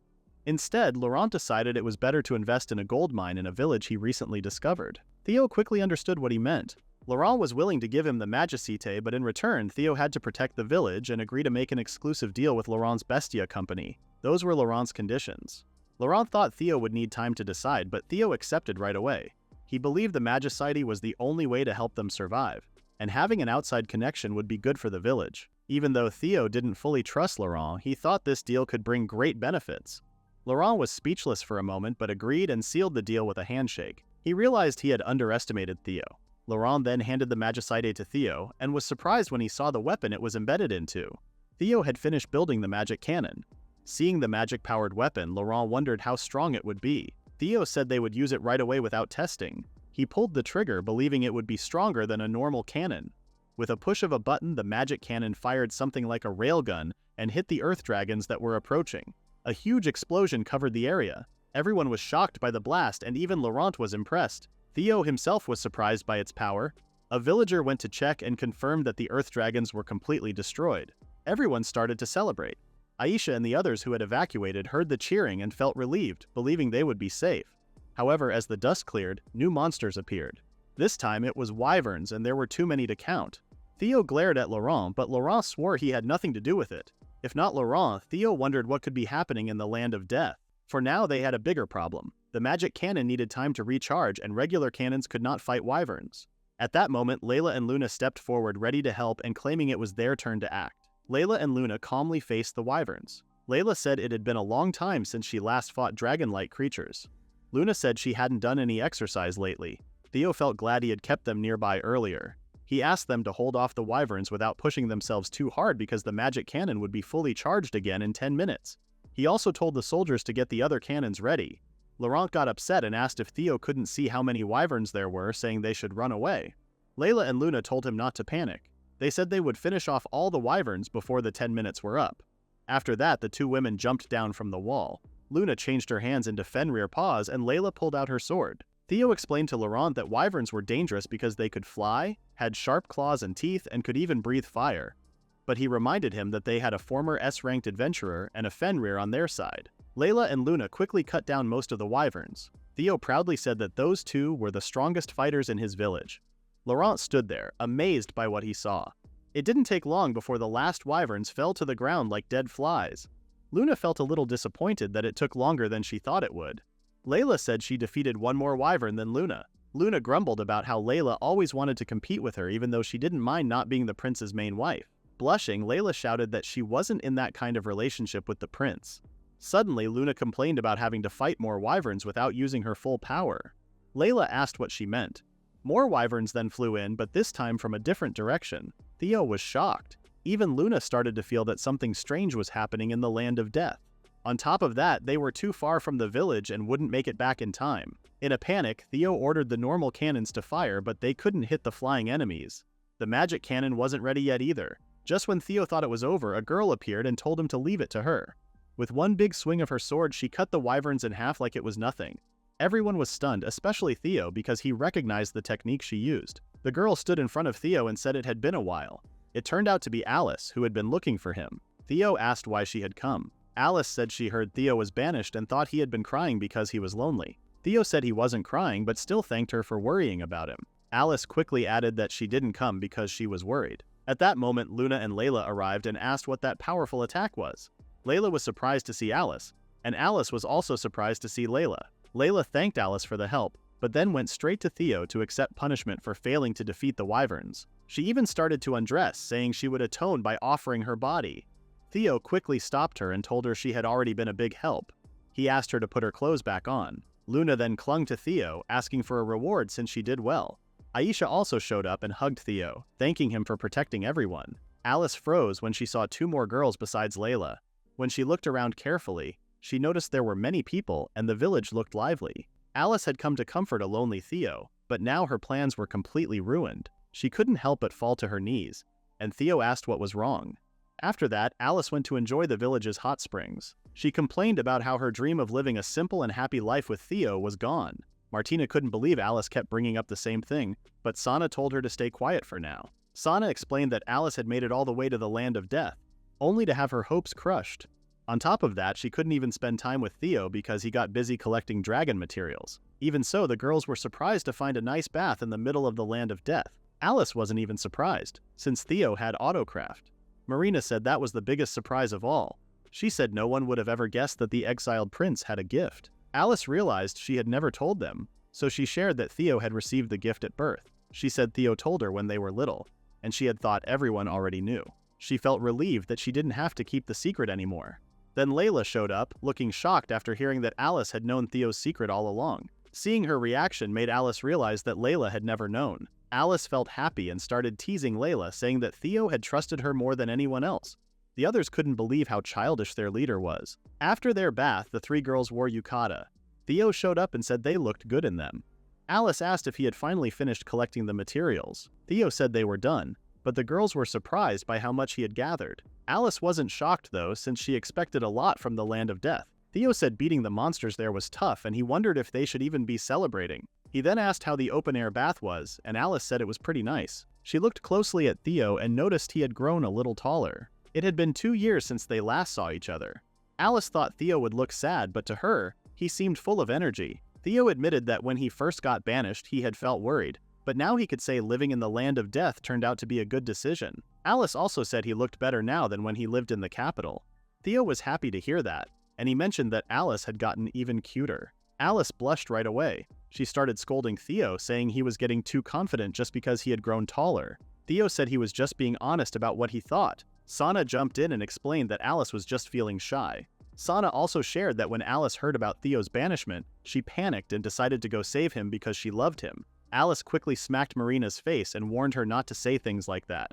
Sana kept talking, telling Theo how they had a hard time because of Alice's actions. Alice begged her to stop, but Sana ended up telling Theo how Alice even punched Niels. Marina couldn't believe Alice went that far, even though she knew Alice had feelings for Theo. Theo agreed, knowing how risky it could have been for Alice. Alice said she couldn't help herself.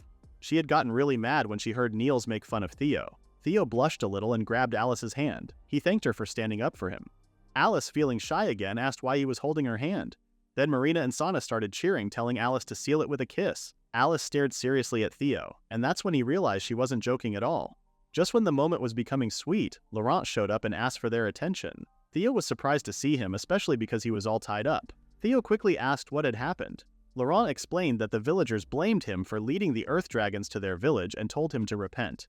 But instead of focusing on that, Laurent wanted to talk about selling the dragon materials in bulk to the Bestia Company. Suddenly, Alice stepped in and explained how valuable dragon materials were. The tough scales could be turned into armor. Claws and fangs were used to make weapons.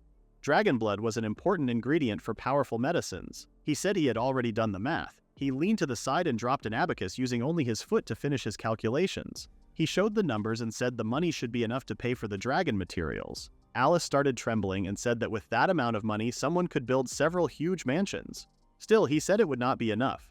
Theo said he was already planning to sell only half of the collected materials. Alice couldn't believe it. Theo explained that he had gathered more materials than he needed and could not use everything.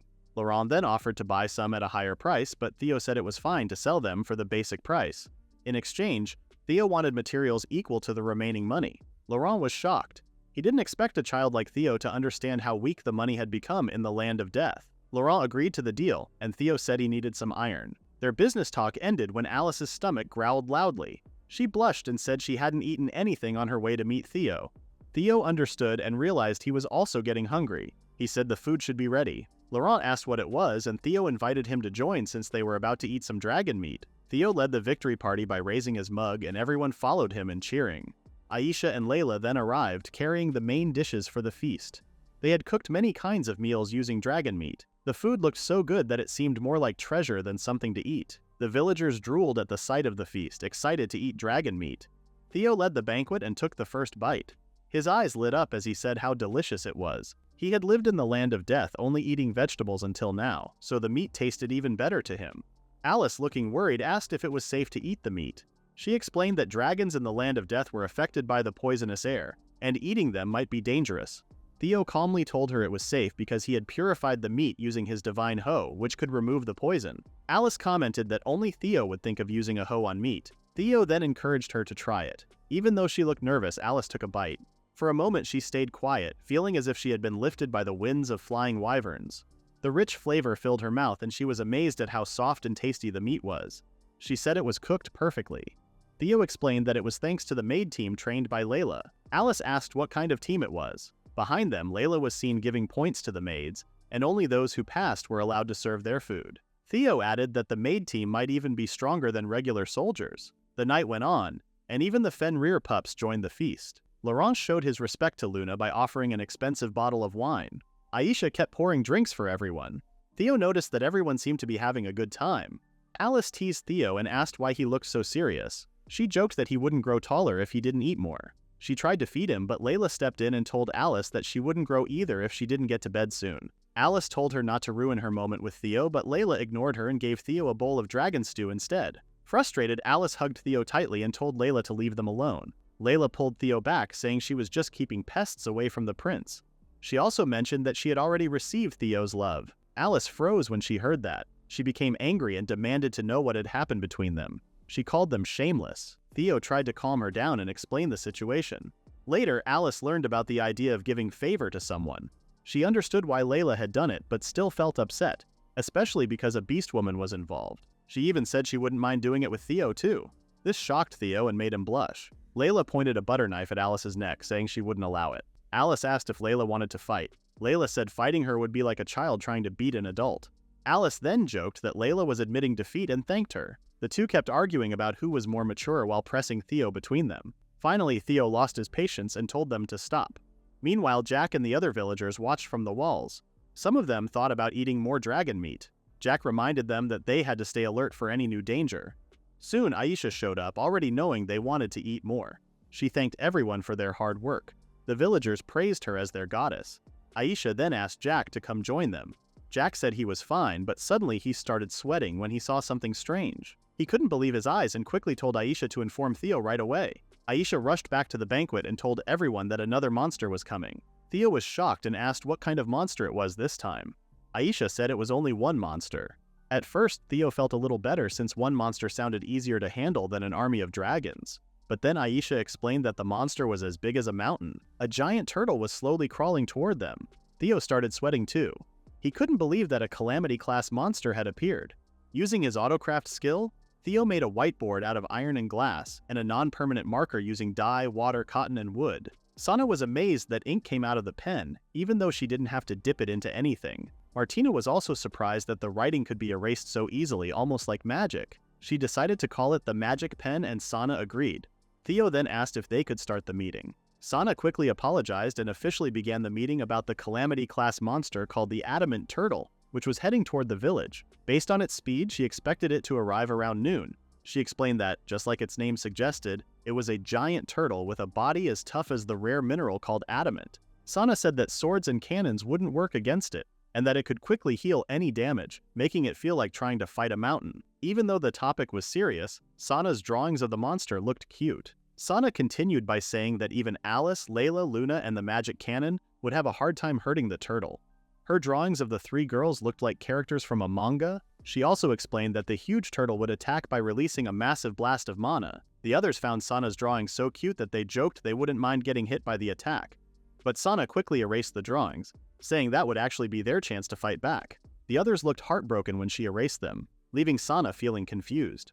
Theo asked Sana to continue. Sana explained that the monster would only be weak at the moment it attacked. She showed her plan to fire a shot from the magic cannon straight into the monster's mouth. Her drawing ended up looking a bit gory, as the turtle appeared to explode from the inside. She pointed out that the monster could be defeated by attacking it from within. Alice added that although Sana liked cute things, she had gotten used to seeing gore after working as a mercenary. Theo realized that they just needed to make the monster attack them first. Sana confirmed this, but said there was no guarantee that the magic cannon would work. She suggested evacuating the villagers just in case because the adamant turtle's attack could destroy the whole village. Theo agreed and said the Maid team would lead the evacuation. He also ordered the soldiers to prepare to defend the village. Everyone quickly got to work. Theo set up a trap to slow down the monster. He dug out the ground and stored it in his inventory to create a pitfall. Then, he filled the bottom with spikes to make it harder for the turtle to escape. He also made the village walls stronger. Using his autocraft skill, he rebuilt the walls into a huge rampart. After using his skill one last time, Theo ran out of magic power and collapsed. It was already morning when Theo woke up and started to panic. He was surprised to find himself sleeping on Alice's lap. Alice explained that she let him rest there because sleeping on the ground would make his body hurt. She also said she had earned the right to do so after winning a game of rock, paper, scissors against Layla. Since Theo looked exhausted, Alice offered to let him keep resting on her lap, saying he had already worked hard enough setting up the trap. Theo tried to make an excuse to get back to work, but Alice stopped him by lightly hitting him and telling him to rest. She pointed out that he always pushed himself too hard and warned him that he could actually die from it if he didn't slow down. Theo couldn't argue with her because in his past life he really had died from overworking. Feeling guilty, Theo apologized for always making her help him.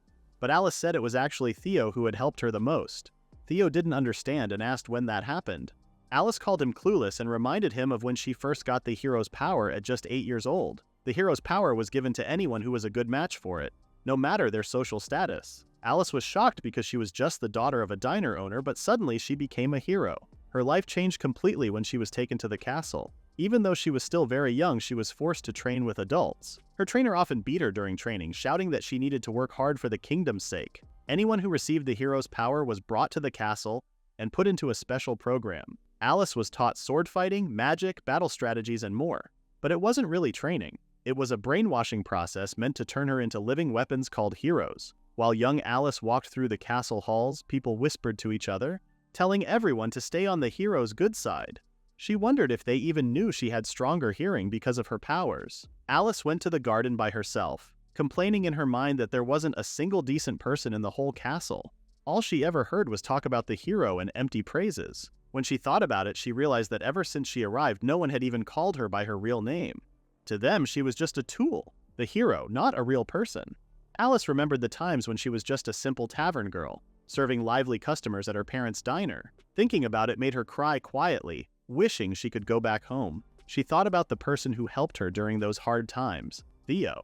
It was Theo who first came up to her, calling her by her real name and giving her a handkerchief to wipe her tears. Alice believed Theo was the first to see her as a real person, not just the hero.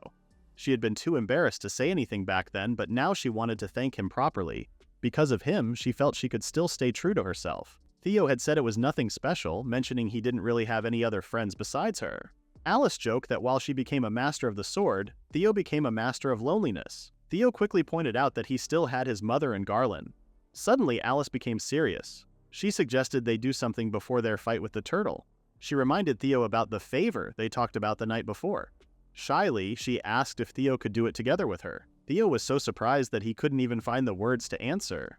After a few seconds, Theo blushed. He asked Alice if she even knew how the favor was transferred.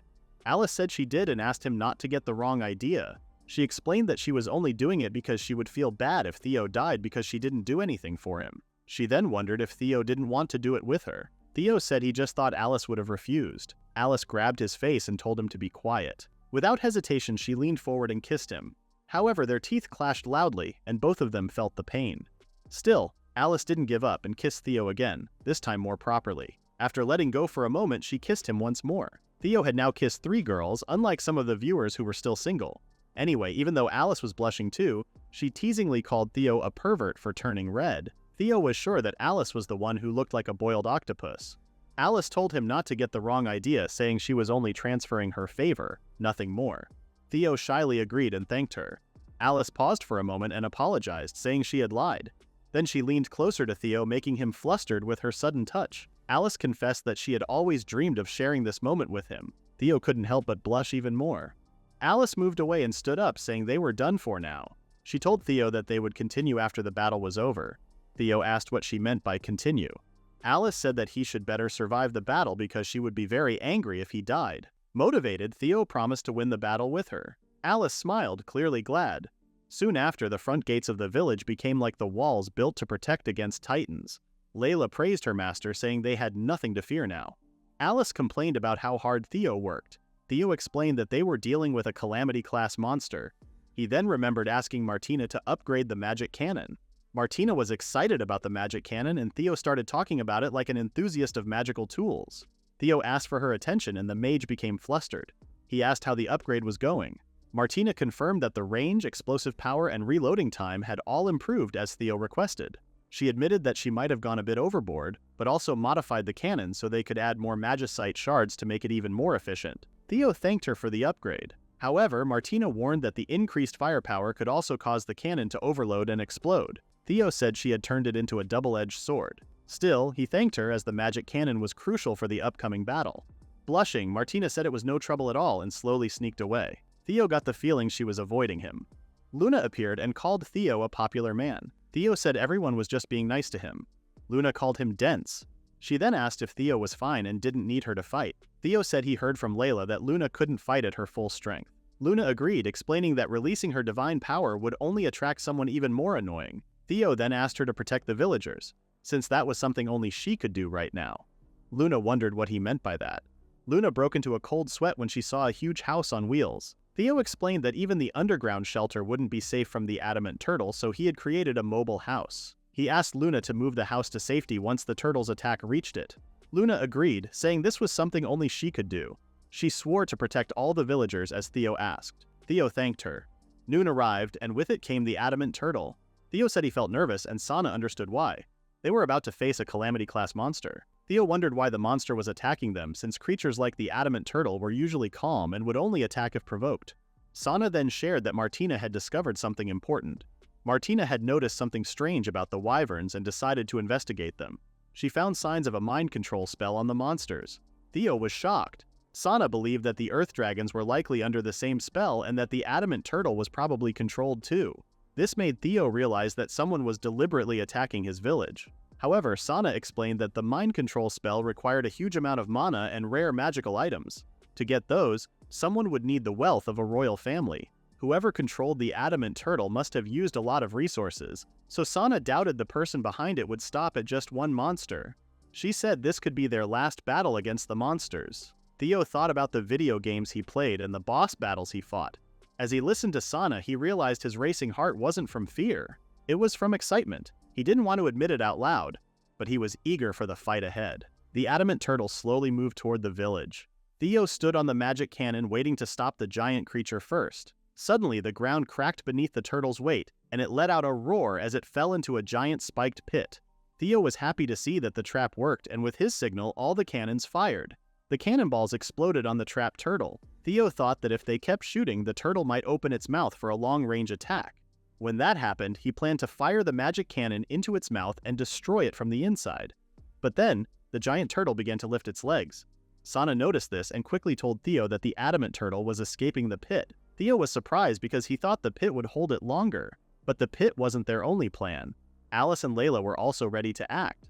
Layla told Alice she didn't want to be a burden, and Alice asked who Layla was talking to. The two of them got into position and used their special techniques. They combined their attacks, sending a huge X-shaped sword slash toward the monster. The strike was so powerful that it caused the turtle's front left leg to bleed. The two girls told the turtle to stay down, making the pit its final resting place. With one of its legs injured, the turtle fell back into the pit. Theo was pleased that the girls had wounded the giant monster and ordered the soldiers to keep firing as soon as the cannons were reloaded. The cannonballs continued to fly toward the adamant turtle, and its patience finally ran out. It let out a loud, deafening roar. Sana said it was about to attack. Theo realized that this was the moment they had been waiting for. The adamant turtle opened its mouth wide, charging up for a long-range attack. But to everyone's surprise, it aimed downward at Alice and Layla. No one expected this to happen. Theo couldn't target the inside of its mouth, and now Layla and Alice were in its range. The two girls realized the giant monster was focusing its anger on them. Alice quickly thought of a plan. She jumped high into the air, taunting the giant turtle and hitting its chin with her sword. She yelled at it to look at her. Now Theo could see the turtle's mouth and aim for it, but Alice was right in the middle of its magic cannon's line of fire. Just then, Alice vanished from sight. Theo was shocked. Layla had grabbed Alice and pulled her away. Alice was impressed that Layla had figured out what she was doing. Layla said she thought Alice might be trying to make a suicide attack. Theo realized this was his only chance and fired the magic cannon. The blast was much stronger than before, even stronger than the one used against the earth dragons. The shot hit its mark, and the adamant turtle exploded with a massive, thundering sound from the inside. Everyone watched as the giant monster crashed to the ground with a loud thud. Sana cheered, saying they had won and that the adamant turtle was down. Theo and the villagers celebrated. Alice and Layla clinked their sword hilts together as a sign of respect. Sana couldn't believe they had actually defeated a Calamity-class monster. Theo thanked Sana for the plan she had made. Sana said it was a team effort. Theo asked where Alice and Layla had gone. Sana pointed to a rock, and Theo saw the two girls looking in his direction. Theo asked when they had gotten there, and Sana confirmed that the two had moved really fast. But at that moment, the adamant turtle's eyes suddenly lit up, as if it were still alive. The giant monster rose from the ground.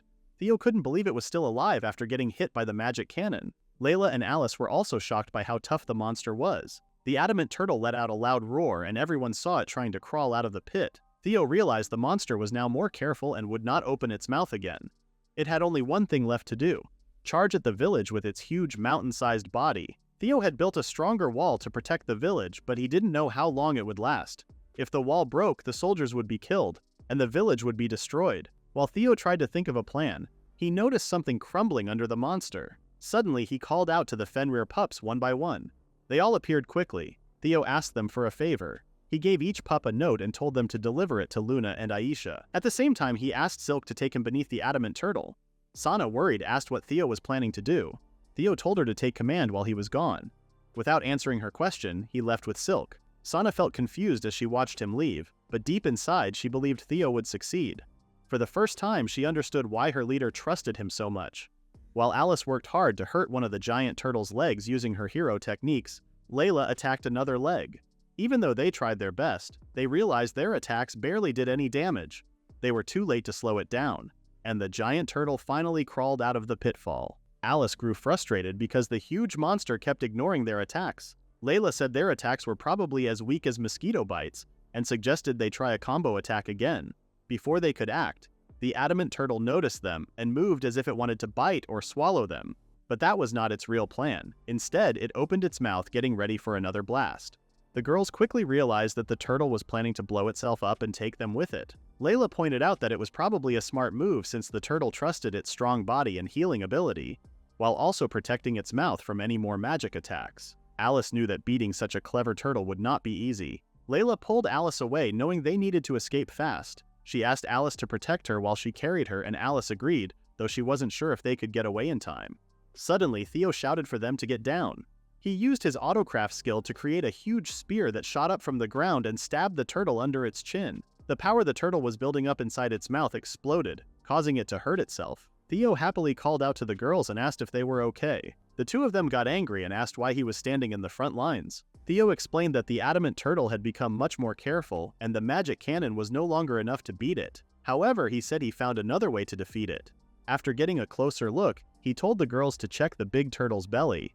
The girls finally noticed that there were cracks on its shell. Theo believed the magic cannon had caused those cracks, and if they wanted to beat the turtle, they needed to hit that weak spot with a strong attack. Alice understood what needed to be done, but Theo told her to wait. He knew Alice was their strongest attacker, but he believed even she would struggle to break that spot alone. That's when Theo shared a plan he had come up with. After he explained it, the girls realized that the plan would be dangerous for Theo. Alice also pointed out that they didn't have enough people to make it work. Theo told them not to worry, saying help would arrive soon. Right then, Luna showed up and apologized for being late. She said the villagers were now safe and staying with Gorm. Luna mentioned she had read Theo's letter and was amazed by his clever ideas. Theo thanked her for coming. Layla reminded Luna that she couldn't fight properly and asked what she could even do. Luna confirmed that she couldn't do much in her current condition. That's why she had brought Sana with her. Theo was happy to see Sana too, but Sana complained about how rough they had been with her. With Sana joining them, Alice said they now had enough people, but they were still missing one. Theo told her not to worry because he had already made arrangements for that. He then turned toward the giant turtle and said it was time to put their final plan into action. Alicia carried a crate filled with shards of Wyvern's magicite. The villagers were surprised to see her since she was supposed to evacuate. Alicia explained that Theo had asked her to help with something. She gave the shards to Martina and asked if Theo had told her the plan. Martina said he did. The plan was to use the shards to power up the magic cannon and then attack the giant turtle with it. Martina mentioned that boosting the cannon's power could be risky, causing an explosion, so she needed to control the power carefully while firing it. Jack overheard the conversation and offered to handle the firing. He said he was the best at using cannons in the village. But when he looked at the magic cannon's controls, he started sweating nervously. Martina said the magic cannon was nothing like the regular ones, so there wasn't much Jack could do. She said she would take care of it herself, even if it was dangerous. She also felt she had to meet Theo's expectations. Meanwhile, Theo arrived at his position. He believed that the success of their plan would depend on good teamwork and timing. He looked up at the turtle's underside and hoped everyone would do their part. While the girls attacked the turtle's legs, Luna complained that it wasn't easy to keep the monster distracted until the signal came. Alice also asked where the signal was because they couldn't hold on much longer. Layla playfully asked Alice if she was already getting tired. Annoyed, Alice said she could still keep fighting and said Layla was the one who looked ready to collapse. Layla told her not to underestimate her. Luna started to wonder if these two weren't even taking the monster seriously. Even Theo was surprised that the girls could argue like that while facing such a dangerous creature. But he had to admit, they were doing a great job keeping the turtle busy. The only problem was the magic cannon. He had given Martina a risky job, and all he could do now was believe in her and wait. Back at the village wall, Alicia asked everyone to listen. She told them she knew how to fire the magic cannon. Everyone stared at her, confused. She said it again more clearly that she knew how to use it. Jack snapped that they heard her, but he wanted to know how she knew. Alicia explained that she had been watching Theo very closely. Not in a strange way, but because it was her job as his maid. She had seen him build the magic cannon and practice with it, and by watching she had learned how to use it. Everyone was shocked that Alicia had figured out something so complicated. Even Martina thought it was amazing. She knew Alicia didn't understand magic, but she had still managed to learn how to use the cannon just by watching. Even though Alicia offered to help, Jack said no because firing the magic cannon was too dangerous. Alicia then asked Martina if she could control the cannon's power when it was fired. Martina said she could handle it. Jack wanted to argue more, but Alicia reminded everyone that they were always putting their lives on the line to fight. When goblins, earth dragons, and wyverns attacked, all she could do was stand back and let others protect her. She couldn't fight like them, but as Theo's maid, she still wanted to help. She wanted to support Theo and the others from behind. Everyone was surprised by her words. Martina smiled and promised to keep Alicia safe. Jack finally gave in and told the others to protect Alicia in case the cannon exploded. Alicia thanked them all. Martina began adjusting the cannon's power. Alicia got into position, activated the Magicite shards, and prepared to fire. Once everything was ready, Jack gave the signal to alert the front lines. Then the magic cannon fired its shot. Theo realized it was the signal. He quickly told the girls to attack with everything they had. The girls understood right away. Luna changed into her giant wolf form, Fenrir, and let Sana ride on her back. She told Sana they would attack the same spot at the same time. Alice became serious and used her special skill. Alicia reloaded the magic cannon and fired it. Layla also used her strongest sword move to clear a path for Theo. She quickly slashed one of the turtle's legs. Luna and Sana hit another leg together. Alice used her heroic power and cut through another one. Alicia fired a stronger shot with the magic cannon and blew off one more leg. When Theo saw the adamant turtle in pain, he realized all of its legs had been taken out. The huge turtle started to fall just like the sky was crashing down. Theo thanked everyone for their hard work. Then he opened his inventory and pulled out everything he could. He remembered the tallest building he had seen in Tokyo from his past life. Theo shouted that the monster should be crushed by its own weight. His autocraft skill worked at full speed, building a steel tower with the materials from his inventory. The tower looked just like the famous Tokyo Tower. It rose up in an instant and stabbed through the bottom of the giant turtle, going all the way down to the tower's base. The monster let out one last roar and dropped its head to the ground. The girls saw that Theo had succeeded. The villagers started to cheer and celebrate. Theo smiled. They had finally done it. But then he suddenly felt weak and his vision got blurry. He started to fall, but Alice and Layla rushed to catch him just in time. With Theo in their arms, they told him he did a great job. Meanwhile, in a castle room in the Fornia Kingdom, Niels sat proudly on a fancy chair, holding a cup of expensive wine. He laughed and said that Theo and Alice must be feeling hopeless by now. He didn't like that he had to use so many magical items for his mind control spell. But it worked. He had taken control of the adamant turtle. He believed the village was doomed. Still, he was curious about how Theo had managed to reclaim the land of death. So he sent a spy to check on Theo's life, expecting to hear bad news. Instead, the spy reported that Theo was farming the land and had built a real village. The news made Niels feel sick. Suddenly, someone contacted Niels through a magic crystal. Niels thought they were calling to tell him the village had finally been destroyed, but instead they said the adamant turtle had been killed. Niels was shocked. He shouted that it couldn't be true. The turtle was a calamity-class monster, and he had even sent earth dragons and wyverns first to weaken the enemies. The person on the crystal said they were sorry, but it really happened. Niels told them not to joke about something so serious. He had used rare magic and even his sacred energy for this plan. His helper also didn't understand what went wrong. Niels couldn't believe it.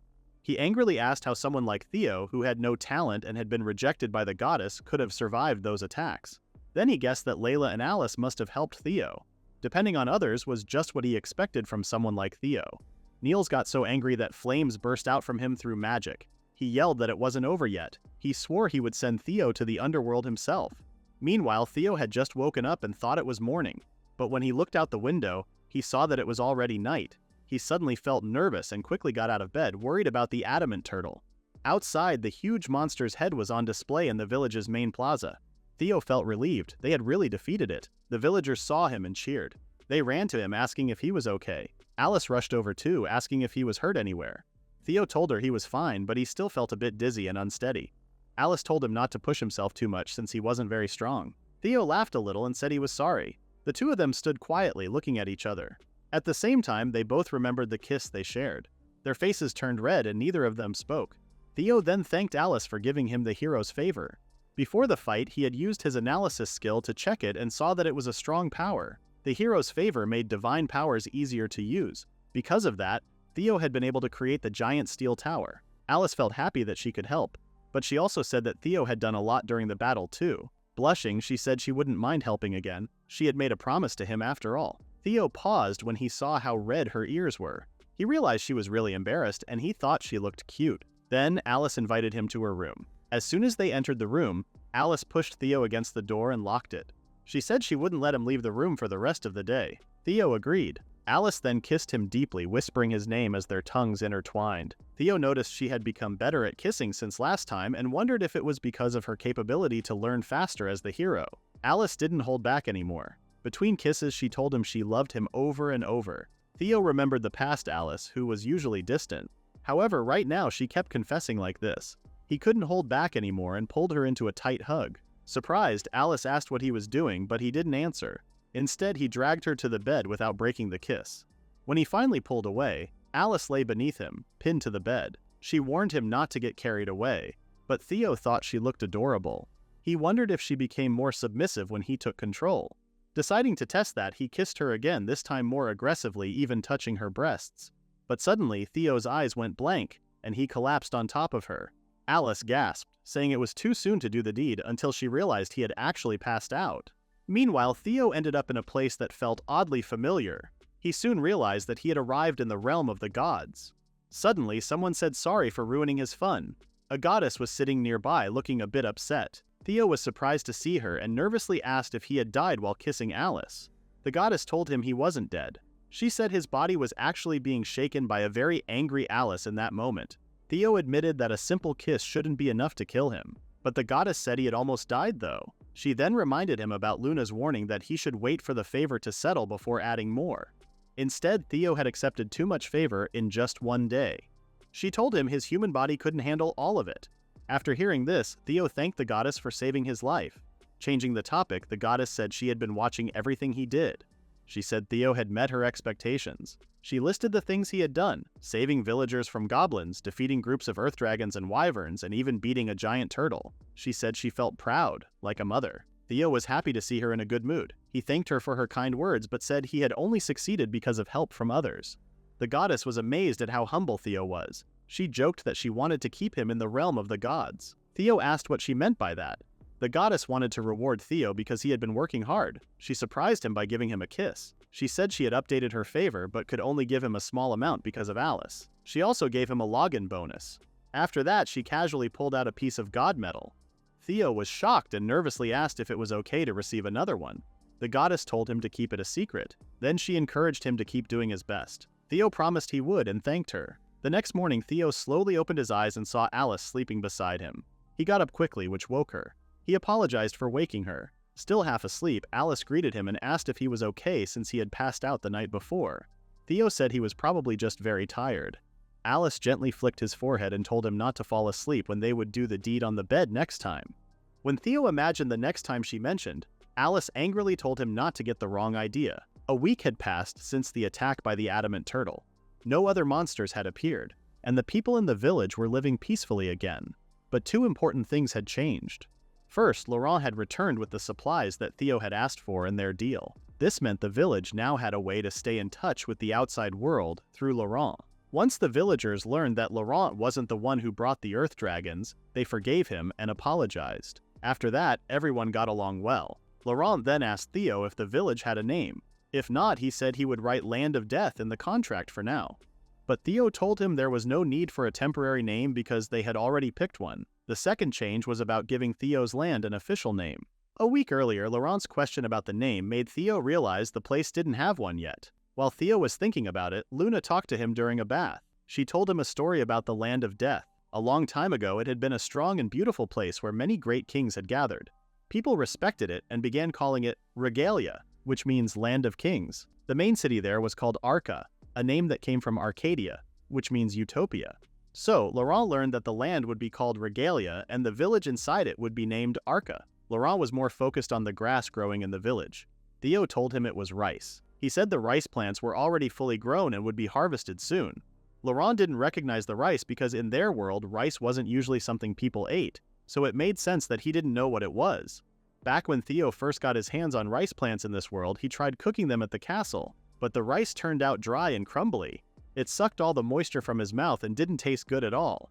Later, when Theo got a special item called the God Medal, he asked the goddess for real rice from Japan. He wanted Koshihikari rice from Wonuma, a top-quality rice brand that had one of the highest ratings in Japan. Theo hadn't eaten proper rice in 13 years, and just thinking about it made his mouth water. Theo then said they needed to harvest the rice quickly because they had visitors to serve. Layla told him to leave it to her. Using her sword skills, she cut down the rice plants fast. Theo had actually planned to build a steam-powered rice harvester, but Layla was much quicker. After the harvest, they still had to dry the rice, remove the outer layers, and polish it. Normally, this process would take several weeks. But thanks to Theo's autocraft skill, the rice plants quickly turned into clean white rice grains. It was a very useful power. Now all they had to do was cook the rice. A little while later, the white rice finished cooking. The smell floating in the air reminded Theo of home. He decided to make a special rice dish called onigiri, a simple and comforting Japanese food. After making it, he shared it with everyone. Alice looked at it and asked what it was. Alicia only saw some sticky white grains. The others weren't sure if it was even food. Theo felt nervous when he saw their reactions. He told them it should taste fine. Alice believed him and tried a bite. The others slowly followed her. As soon as they tasted it, they were amazed. It was so good they felt like they were in Japan. Theo could feel the soft and bouncy texture of the rice. With each bite, the gentle sweetness spread in his mouth. That's what you'd expect from high-quality Japanese rice. Everyone agreed it was delicious. Laurent even said it would sell really well. The villagers started thinking it could become a special food from their village. Luna told Theo he was really good at what he would always do and held on to him. She said all the food he made tasted delicious, but Theo said it was because of the good seeds and the healthy soil. Luna laughed and said even the pickiest elves would enjoy food like his. When Luna mentioned elves, Theo and Laurent's ears twitched with excitement. They quickly asked her if she really meant elves and if she knew them. Luna said there was an elven village in the land of death. Theo was surprised to hear that elves lived so close. He hoped he could become friends with them. Laurent asked Luna if she could take him there, but Luna grabbed his head and warned him. She said the elves weren't friendly and didn't trust people like Laurent. She also said it had been over 100 years since she last saw them. That place had been hurt by the poisonous air too, and she hoped the elves were still safe. Then Theo asked Luna for a favor. He wanted her to take him to the elven village. Luna said yes because she couldn't say no to him, but she asked why he wanted to go. Theo reminded her that he could clean the poisonous air. Since he also lived in the land of death, he wanted to help the elves too. Luna smiled and agreed to take him. Theo thanked her, but she warned him again that the elves might not be happy to see them. Still, she promised to help if anything went wrong. Theo told her not to push herself too much. And so, Theo set his next goal, to visit the elven village, a place known for its giant tree and the long-eared people who lived there. The day after they first ate rice, Theo got ready to leave for the elven village. Luna was going to guide him there. Alice got angry and said she was going with him. She couldn't believe he was leaving her behind. Sana pulled her away and reminded Alice that she still had her job as the hero, and she needed to fight some demons. But Alice kept complaining. She didn't want Theo to go without her. She had heard that many elves were very pretty, and she didn't want them getting close to Theo. Layla tried to calm her down by saying she would take care of Theo the whole time. This only made Alice angrier. She told Layla not to act like she was in charge and asked Sana to let her go. Sana understood that being away from someone you love was hard, but she told Alice to be patient. Alice then shouted at Theo to make it up to her later. Theo wished her good luck with her job and realized how hard Sana's job must be. Luna asked if it was time to leave, and Theo asked her to lead the way. Luna changed into her Fenrir form and let Theo and Layla ride on her back. She asked if they were comfortable. Theo said they were, and it felt amazing. They both enjoyed touching Luna's soft, fluffy white fur. It even smelled nice and felt better than a bed. Layla was so relaxed that she fell asleep in just a few seconds. Theo said how fast Luna was since he couldn't see Arca Village anymore. Luna was happy that he was enjoying the ride. She told him it would take around 2 hours to reach their destination, so she suggested that he enjoy the view while they traveled. Theo agreed to do that. Even though he sometimes forgot while he was in the village, Theo remembered how empty and lifeless the land of death really was. He said loudly that he wanted to clean the poisonous air in the area one day. Luna said she would really like that. She asked him to bring life back to the land like it used to be. Theo promised to do it and said he would turn the land of death into a green and healthy place. 2 hours later, the three of them reached the entrance of a thick forest. Luna said the elven village was inside the forest. Theo was surprised to see so much greenery, especially since he had just talked about it earlier. He was confused and asked how such a place could exist in the land of death. Luna pointed at a huge tree and said it was the reason. She called it the World Tree, a giant tree filled with divine power. She explained that the tree helped the forest fight off the poisonous air. Theo said it was an amazing tree. Luna told him that even though the tree had become weaker over time, the forest used to be even more alive 100 years ago. Theo said they should hurry. As soon as Theo took a step forward, an arrow flew and hit the ground right in front of his foot. Layla quickly moved in front of him and held the handle of her sword. A woman's voice then told them to leave the forest right away. Then, a woman with long ears appeared on a nearby tree branch. She said that humans only cared about themselves and didn't care about anything else. When Theo saw her long ears, he realized she was an elf. Theo said they didn't mean any harm and asked if they could talk things over. Suddenly, the elf who warned them vanished. In just a second, she reappeared in front of Theo. He saw how fast she was and thought she was about to strike him. Luckily, Layla was even faster. She blocked the elf's sword and said the elf had pointed her weapon at her prince. She warned the elf to get ready for what would happen next. The elf replied that she could say the same thing to them. As soon as their swords made noise, ready for another fight, Luna shouted at them to stop. Her strong magic power filled the air as she told them to put their swords away. Luna then looked at the elf and called her Elena, saying it had been a long time. When Elena saw the powerful divine power, she finally realized who Luna was. Luna asked Elena to take them to the village because they wanted to speak with the village chief. Elena looked at Theo quietly and studied him. Then she put her sword away and agreed to let them into the village, respecting Luna's request. Theo thanked her and tried to be friendly by calling her name. Elena turned to him and in a cold and serious voice, warned him not to say her name so casually.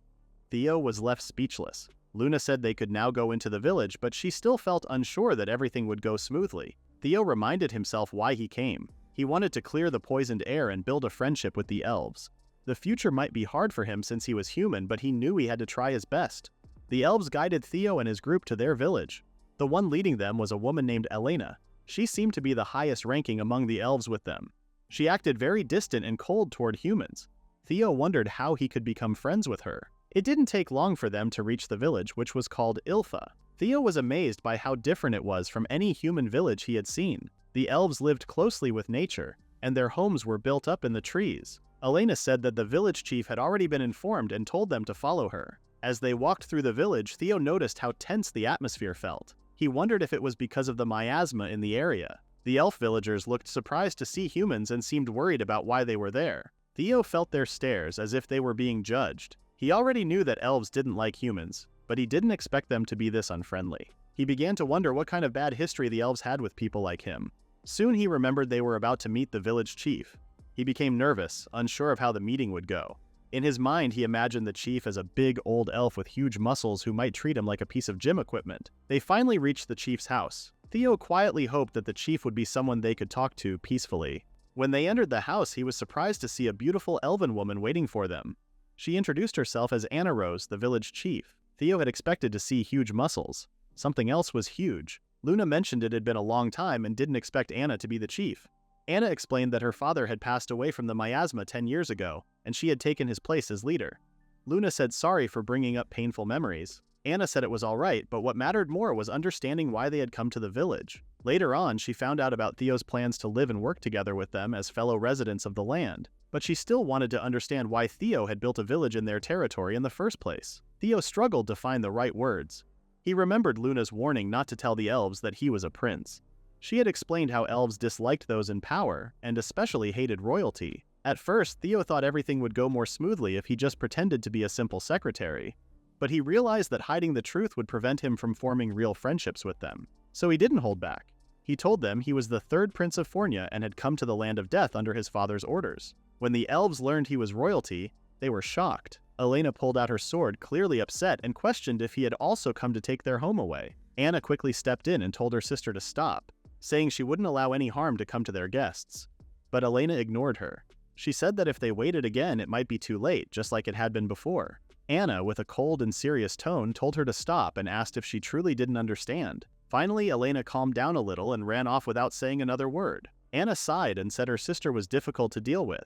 She then looked at Theo and asked if she could ask something important. She wanted to know why Fornia was only now trying to take back the land after so many years. Theo answered truthfully. He said that his father's orders were only an excuse. The truth was that Fornia had no real interest in reclaiming the land. He admitted that he had been exiled to the land of death because he was seen as a failure who had been abandoned by the goddess. But even so, he was serious about turning the land into a place where everyone could live peacefully. He asked for the elves' help, not as enemies, but as people who shared the same land. Anna stayed quiet for a moment before she told her guards to leave the room. The guards were worried that the humans might hurt her, but Anna firmly said her words were final. One by one, the other elves left without a word. Theo was confused and wondered what Anna was planning to do. After the room was empty, Anna walked toward him and lowered her head. She apologized for what Elena had done and for her rude behavior earlier. Theo said it wasn't something she needed to bow for. Anna then said she had something important to share, something even her fellow elves shouldn't hear. That was why she asked the guards to leave. She began to explain what had happened to their village and why the elves had grown to hate humans. According to her, everything started 20 years ago. The elves had been living peacefully near the world tree for a long time. But over time, more and more of them got sick because of the miasma. They had no choice but to start thinking about leaving their home. However, they didn't know much about the outside world, so they reached out to the only ones they thought could help: humans. Luna was surprised to hear that the elves once had human friends. Anna confirmed it. She said they had helped a human adventurer who had gotten lost in the forest. The elves treated his injuries, and after that they stayed in touch even after he returned to the city. When the time came to move, they asked the man to help them relocate. Their plan was to travel to the southern forest, but it turned out to be a trap. Theo asked what Anna meant by a trap. Anna then explained that when they arrived at the place where they were supposed to move, there were armed humans waiting for them. These people turned out to be slave traders. They saw elves as something valuable and wanted to capture them because elves could be sold for a lot of money. Theo and the others were shocked to hear this. Anna said that the elves fought as hard as they could and tried to escape. She was in charge of watching the back of the group but ended up getting caught because she made a mistake. Luckily, her sister came to help her right away, so Anna didn't get badly hurt. They later found her underground tied up in chains. Because of this terrible event, the elves in the village started to hate humans. Elena, in particular, grew a very strong hatred toward them. That was when Theo finally realized why the elves had been acting cold and unfriendly toward them. Anna told him that she knew not every human was bad. But most of the other elves didn't believe that. They thought all humans were dangerous and couldn't be trusted. Theo said he now understood everything and promised to take his time to befriend the elves. Anna seemed confused and told him it wouldn't be easy. Theo simply said he would do what he could. Hearing this gave Anna a headache. Then Luna suddenly laughed for a while, patted Theo on the head, and told Anna that he was an interesting person. She asked Anna for a special favor, to give Theo a chance. Luna believed Theo might be the one who could help change the village. Anna also felt that there was something different about Theo compared to the other humans they had met before. Anna had made up her mind. Since Luna was willing to speak for him, she let Theo stay for a while. Theo thanked her and asked if he could look around the village. Anna gave him permission, and Layla immediately walked with him outside. Once outside, Theo realized the village was big enough to hold about 100 people. The elves watched them as they walked. Even though they knew Theo and Layla were allowed to be there and were friends of Luna, the villagers still wished they would leave. Theo could feel their sharp stares. He had noticed it when he first arrived, but now the air felt even heavier because of the miasma. Luna had told him the world tree was trying to keep the air safe, but it couldn't offer full protection. Theo started to think that fixing the bad air should be their first concern. Just then, an elven girl suddenly collapsed on the ground. Theo saw her and ran to help, but before he could get close, Elena stopped him by pointing her sword at him. She warned him not to go near the villagers. She said her sister might have allowed them to stay, but they should not cross any lines. Layla pulled out her rapier and pushed Elena's sword away. She complained that this was already the second time Elena had aimed her weapon at her master. Theo thanked Layla for standing up for him, but he told her to put her weapon away. He said he didn't want to break Anna's trust. Layla quickly returned her rapier to its sheath. Theo said he might be able to make some medicine for the sick elven girl. Elena couldn't believe what she was hearing. To her, it seemed like a child pretending to be a doctor. She hoped he would stop playing his little game once he saw how serious the situation was. She led them to the sickbay where many elves were waiting quietly for their final moments. The room was full of sadness and despair. Elena also blamed the humans for causing all of this. Layla saw how terrible everything was. Theo looked around and started to think it might be some kind of sickness spreading among them. He walked over to one of the patients to check. The child's mother asked what he was doing. When he used his appraisal skill, it showed that the elves were suffering because of miasma. If it were just a disease, Theo believed he could make medicine to help them. But the truth was different. Everyone in the world already knew there was no cure for those who got poisoned by this deadly air. The girl's mother told Theo to stay away. He stepped back and began to think carefully if there was anything he could still try. Now that he had seen it up close, the strange dark marks on the elves looked exactly like the ones he had seen earlier on the wyvern meat. That gave him an idea. He chose to try the same method he used before and opened his inventory. He quietly apologized to the mother and asked her to move. Then he took out the divine hoe and held it tightly. The elves were completely surprised. They tried to stop him, but they were already too late. The moment the hoe touched the sick elven girl, a bright light filled the entire room. Everyone had to cover their eyes. In just a few seconds, the dark mark on the girl's body disappeared. The room went silent as the elven girl slowly got up. Her mother looked at her with wide eyes and asked if she felt anything. The girl said she didn't feel any pain anymore. Everyone was shocked by what they just saw. Elena asked if Theo had really healed someone affected by the miasma.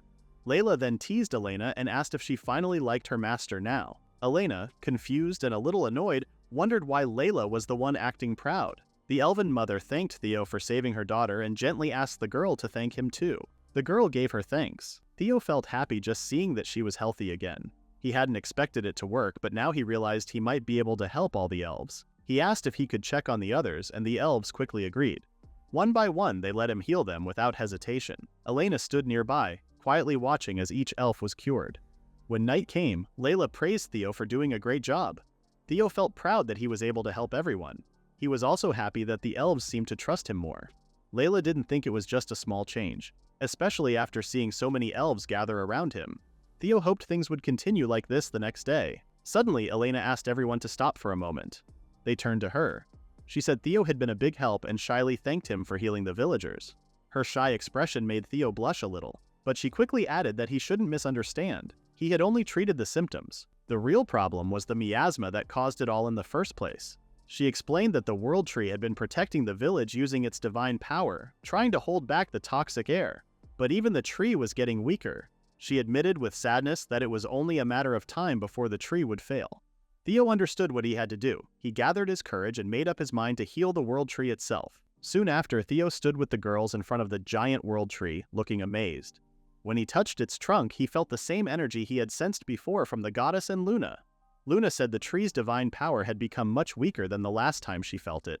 Theo hoped they could do their best to bring back its strength. As he looked closer, Theo noticed dark marks spreading around the tree. He pulled out his divine hoe from his inventory and began to clean them. With just a light tap, the dark spots disappeared. He kept moving from one area to the next, clearing each one.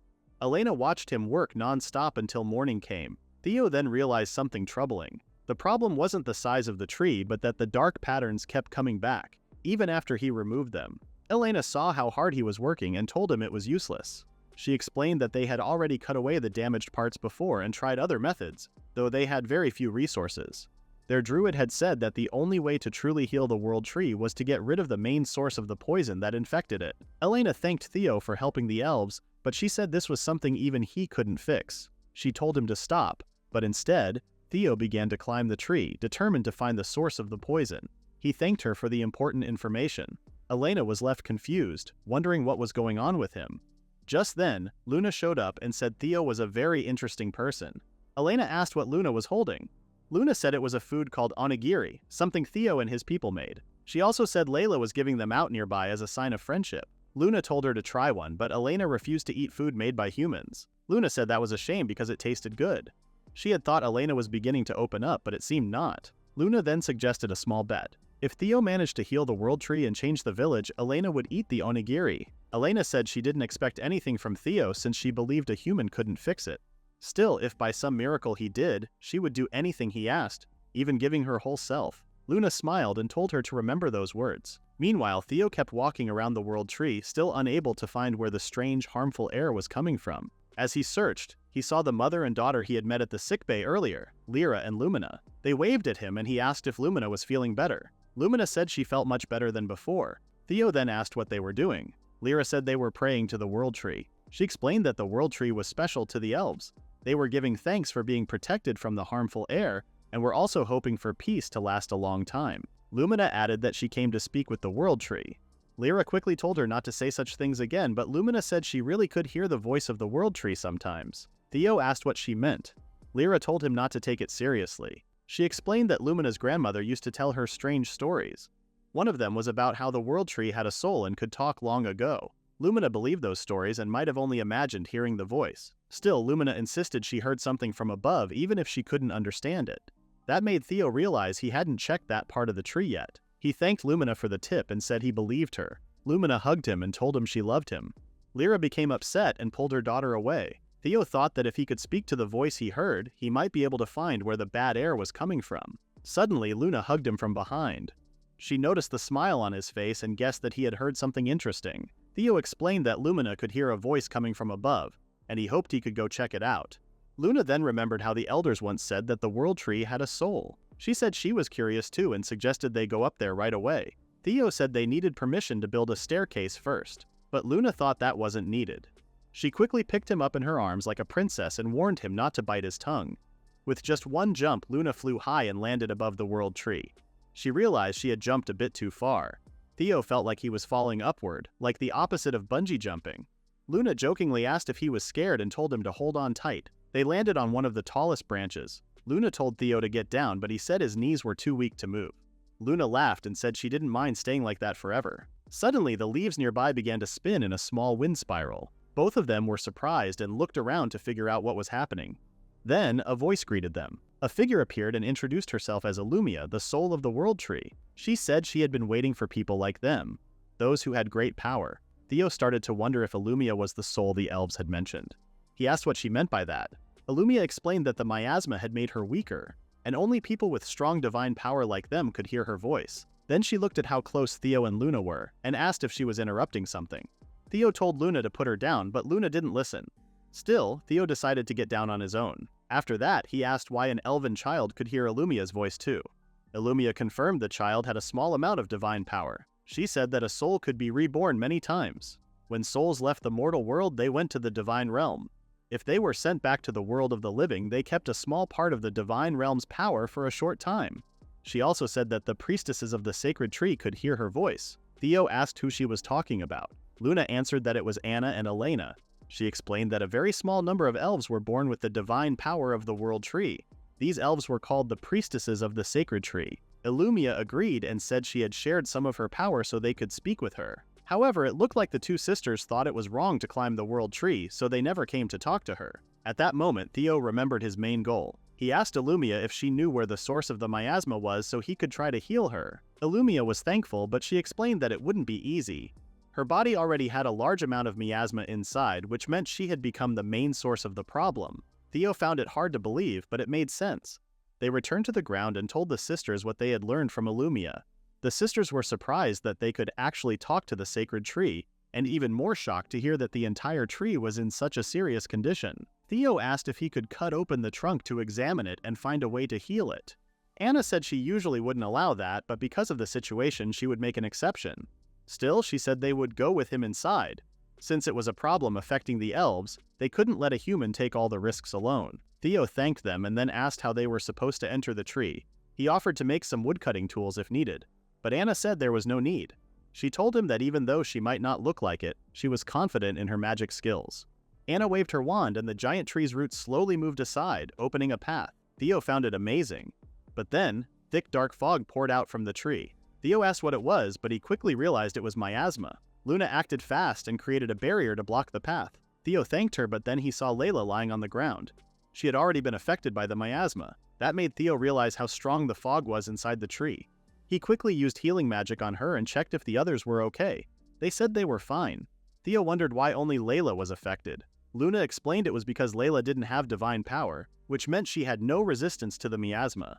Luna also said sorry because she was barely able to hold it back herself. She said only Theo, Anna, and Elena could go forward. Layla didn't want them to rush. She pointed out that even this much poison could hurt her master. Theo said he would still go, even if it was dangerous, because he wanted to save Illumia and the elves. Elena said he was brave for a human and promised to cut through the poison with her sword. Anna added that it was time for them to repay the tree for protecting them for so long. Layla could tell her master had made up his mind. Theo said sorry and promised to come back. Then Layla suddenly kissed him. Theo was surprised and the elves were shocked by what they saw.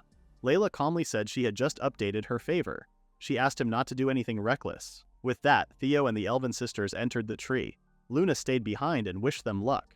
Anna led the group and said they would reach the core soon. As they moved deeper, Theo noticed the miasma was getting heavier. Suddenly, Anna stopped. Theo asked what was wrong. Anna explained that there shouldn't have been much space left, but the thick miasma seemed to have caused something unusual to grow inside the tree. She made her guiding light brighter and revealed a tall tree growing inside the larger one. This tree was covered in dark markings, and Theo doubted he could actually heal it. Even the sisters thought the tree looked awful. Anna looked around carefully and noticed something even darker than the strange patterns. When she saw it smile, she quickly told the others to run. She tried to use her magic, but it was already too late. Roots burst out from the ground and attacked them. Elena was able to protect both herself and Theo. Anna, however, had her barrier broken right away. Elena then asked what had just shown up. She couldn't believe a monster was hiding inside the world tree. The monster that showed up was a tree creature known as a Trent, but when Theo used his appraisal skill, he found out it wasn't an ordinary Trent. It was a stronger kind called an Elder Trent. This monster was the main reason the world tree was suffering. It had been spreading poisonous roots through the tree, slowly harming it. Theo said the enemy was powerful, but he believed they could win if they worked together. The Elven sisters also got ready to fight. The Trent started the battle by launching many sharp roots at them. Elena blocked the attacks and noted how tough the roots were.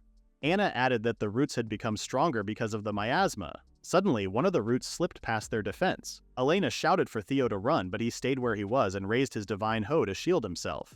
He believed the divine power in his weapon could stop the miasma-powered roots. When the root hit the ground, it didn't move again, proving Theo was right. Even so, there were too many roots attacking from all sides. Everyone had their hands full just trying to defend themselves. Theo realized that if this went on, they would get too tired to keep up much longer. At that moment, he saw the Trent digging its roots firmly into the ground. He realized it was taking in the miasma through its roots to make itself stronger. Anna thought that was a big problem because the area was filled with thick, concentrated miasma. That meant the Trent had almost endless energy to keep going. Elena felt they couldn't just keep defending forever. Anna remembered that Trents were usually weak against fire. She told the others to give her some time so she could prepare a fire spell to burn it down. Theo agreed and got ready to help, asking Elena to use all her strength. Elena wasn't happy about being told what to do, but she joined in. While Anna started casting her spell, Theo and Elena protected her from the Trents attacking roots. Most of the roots were blocked, but one managed to get past them. Elena acted fast and stomped on it before it could reach Anna. She had learned from the last time and wasn't going to fall for the same trick again. Theo was a bit surprised and thought she looked a little scary, but the Trent only smiled. Then the two noticed one of its roots had stretched all the way behind them. Elena realized the Trent had sent its root around the area to try and attack her sister from behind. She quickly told Anna to run, but Anna was too focused on finishing her spell. Luckily, a metal wall suddenly blocked the root. Theo had arrived just in time. He used his autocraft skill to create an iron wall. Elena wasn't sure if he had pulled the wall out from somewhere or actually made it on the spot. She watched as he brought things out of thin air and then made them disappear again. Elena also noticed something else. Theo's hoe had the power to clear away the miasma. She started to wonder who Theo really was. At that moment, Anna announced she was ready. She had finished her spell. She combined wind and fire magic to create a giant flame storm that swallowed the Trent and everything around it. Theo was amazed. Elena felt proud of her sister who was able to cast two high-level spells at the same time and merge them into one powerful attack. She said that only her sister could do something like that. Just when Anna thought everything was finally over, a root grabbed her foot and flipped her upside down. She was caught by the roots and hung in the air. She didn't understand how the monster was still able to attack her, especially since she had already hit it with her magic. The fire she cast had burned out, and it turned out the creature had made a thick shield out of its roots to protect itself. Elena tried to rescue her sister, but the roots caught her too. Theo rushed toward them to help, but one of the roots reached out to stop him. He swung his divine hoe and managed to block it. If he didn't save the sisters soon, they could be crushed or choked by the roots. More roots came toward him, trying to slow him down. Theo had to fight them off while figuring out a way to save the sisters at the same time. He started to worry if he could handle it all at once. For now, Theo kept blocking the roots that came toward him, but he had a hard time cutting them one by one with his hoe. At this pace, he knew he wouldn't be able to rescue the sisters in time. Then the roots began tearing the clothes off the elven sisters and kept wrapping tightly around their bodies. Theo grew more worried and asked if they were all right. Anna told him to focus on the Trent instead, but Theo couldn't just leave them like that. He felt he had to save them no matter what. While Theo was distracted, the Trent sent more roots behind him and launched a surprise attack. Anna and Elena tried to warn him, but it was too late. The roots hit him directly. Both the sisters and the Trent believed that Theo was finished. But then something unexpected happened. All the roots were suddenly cut into pieces at the same time, shocking the Trent and the two sisters. It was finally the moment Theo used the god metal that the goddess had given him. He activated his autocraft ability and created the divine great axe. His hoe was no longer enough, so he made a stronger weapon that could cut through many roots at once. With fast and powerful swings, he slashed through the roots, holding the sisters, and freed them. The two thanked him for saving them. But then Theo noticed their torn clothes and suddenly turned red from embarrassment. The sisters also realized it and blushed. Anna quickly apologized for the situation, while Elena pointed her sword at Theo. Suddenly, Theo felt more roots coming toward him and quickly cut them into pieces. His axe was specially made to chop down trees, and because it was forged from god metal, it also cleared away the miasma. With this weapon, he believed he had a real chance of winning. He pushed forward through the Trent's attacks. The sisters noticed that the Trent was now sending out even more roots. It seemed to understand that the axe was a serious threat. This made them realize that the Trent had only been playing with them earlier, holding back its true strength. Elena warned Theo not to charge in by himself. He knew she was right. Even with the divine axe, it would be hard to fight off so many roots alone. But he wasn't on his own. He had been granted the Master Swordswoman's favor by Layla. Thanks to this, his eyes and body moved much faster than before. He managed to dodge through the wave of attacking roots. The sisters were amazed by how fast he moved. Seeing Theo fight so hard made Elena feel something strange. She started to wonder why Theo was doing all this for the elves. She remembered all the terrible things she had said to him, yet here he was, still doing his best to protect them.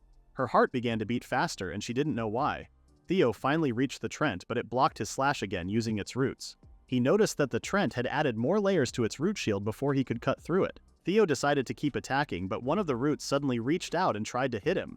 Luckily, Elena stepped in just in time and protected him. She scolded him for paying too much attention to the shield and not watching his surroundings. Theo thanked her. For some reason, Elena's face stayed red and her heart kept beating fast. Theo noticed her blushing and asked if she had been affected by the miasma. Embarrassed, Elena told him not to look at her. Suddenly, another root came out of nowhere and tried to strike. Elena blocked it and suggested that they should fall back for now. She said Theo's axe was amazing, but the Trent was starting to get more serious. They needed to reposition and try again later. However, Theo said they couldn't afford to retreat. He remembered what Layla told him. If they kept defending, they might find an opening. Theo believed that if they kept pushing forward with attacks, the Trent would have no choice but to stay on defense. Elena disagreed, saying that strategy might work on a normal enemy. But this was different. The Trent had endless energy and more roots kept growing no matter how many Theo cut down. At that moment, Theo reached into his inventory and pulled out his divine hoe. He threw it high into the air. Elena looked confused and wondered where he was even aiming. Theo was taking a big risk with this move. He asked Anna to cast a spell that would make him stronger. After Anna used the spell on Theo, he chose to stop holding back. He activated two favors at once. One was the Master Swordsman's favor and the other was the Hero's favor. These powers increased his strength and made him deal more damage to enemies powered by miasma. Theo felt pain all over his body from using the two favors along with Anna's spell. The pressure was almost too much, but he believed one strong attack could end the fight. With a powerful swing, he broke through the root shield and revealed the Trent. Elena was amazed by his strength but warned that the roots would grow back. Theo told her not to worry because he had already planned for that. Elena then noticed the divine hoe falling and wondered if it could defeat the Trent. Meanwhile, Theo kept the monster focused on him. He hoped this would finally end the battle. But the divine hoe missed the Trent. The elven sisters were shocked. The Trent laughed at Theo, but he said this was part of his plan. Suddenly, the ground where the hoe landed lit up with a bright light. The Trent screamed in pain, and Elena asked what was happening. She also saw that the roots had stopped moving. Anna then explained that Theo's real plan was to purify the floor with the hoe, so the roots would take in the divine energy instead. Elena remembered that divine power was like poison to monsters. She couldn't believe Theo had thought that far ahead. Now that the monster's shield was gone, Theo moved in to finish off the Trent. With one strong swing of his great axe, he chopped the Trent's head and hands into pieces. He said it was his way of getting back at the pain the monster had caused Illumia and the elves. The Trent's head rolled on the ground before it faded away like ashes. Outside, Lumina and Lyra had just finished their daily prayer. As they were about to leave, Lumina suddenly heard something. Illumia had thanked her for leading Theo to her. Lumina smiled and said she was happy to help. A bright power started to form inside the world tree. The elven sisters saw that the tree was now purified because the main source of the miasma was gone. Theo felt relieved that the world tree had gotten its divine power back. Then, Anna ran to Theo and hugged him, but the cloth covering her chest suddenly slipped off. Theo was caught between the two elven Himalayas and felt how soft they were. Elena gave her sister a sharp look and warned her that Theo might not like what was happening and might suffocate, but Anna didn't want to let go, saying that would just make Theo see her bare Anna's. Elena said it would be even more embarrassing if she didn't let go. While Elena covered Theo's eyes, Anna quickly put her clothes back on. After that, she asked if the empty space inside the tree would eventually close.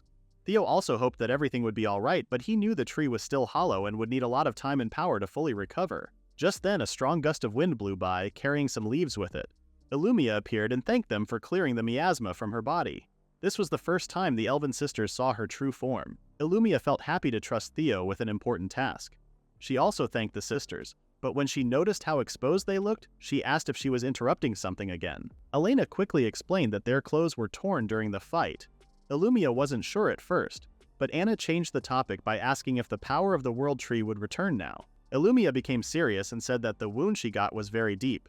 She admitted that she didn't have much time left. Alea pointed out that they had already defeated the monster, but Illumia said she wasn't finished talking yet. She handed something to Theo. At first, Theo thought it was a bar of soap, but it was actually the seed of the world tree. Illumia explained that because they had cleansed the miasma, she was able to create the seed. She said that if they grew a new tree from it, she could live inside it and make it her new home. She shared that she had done this before, moving to another place to protect it. Theo suggested planting the seed in the elven village, but Illumia had a different idea. She said that the area was badly damaged by the miasma and wanted to move to a more fertile and healthy place. She preferred a location where people were already living. Theo told her that only his village was nearby, but he was worried.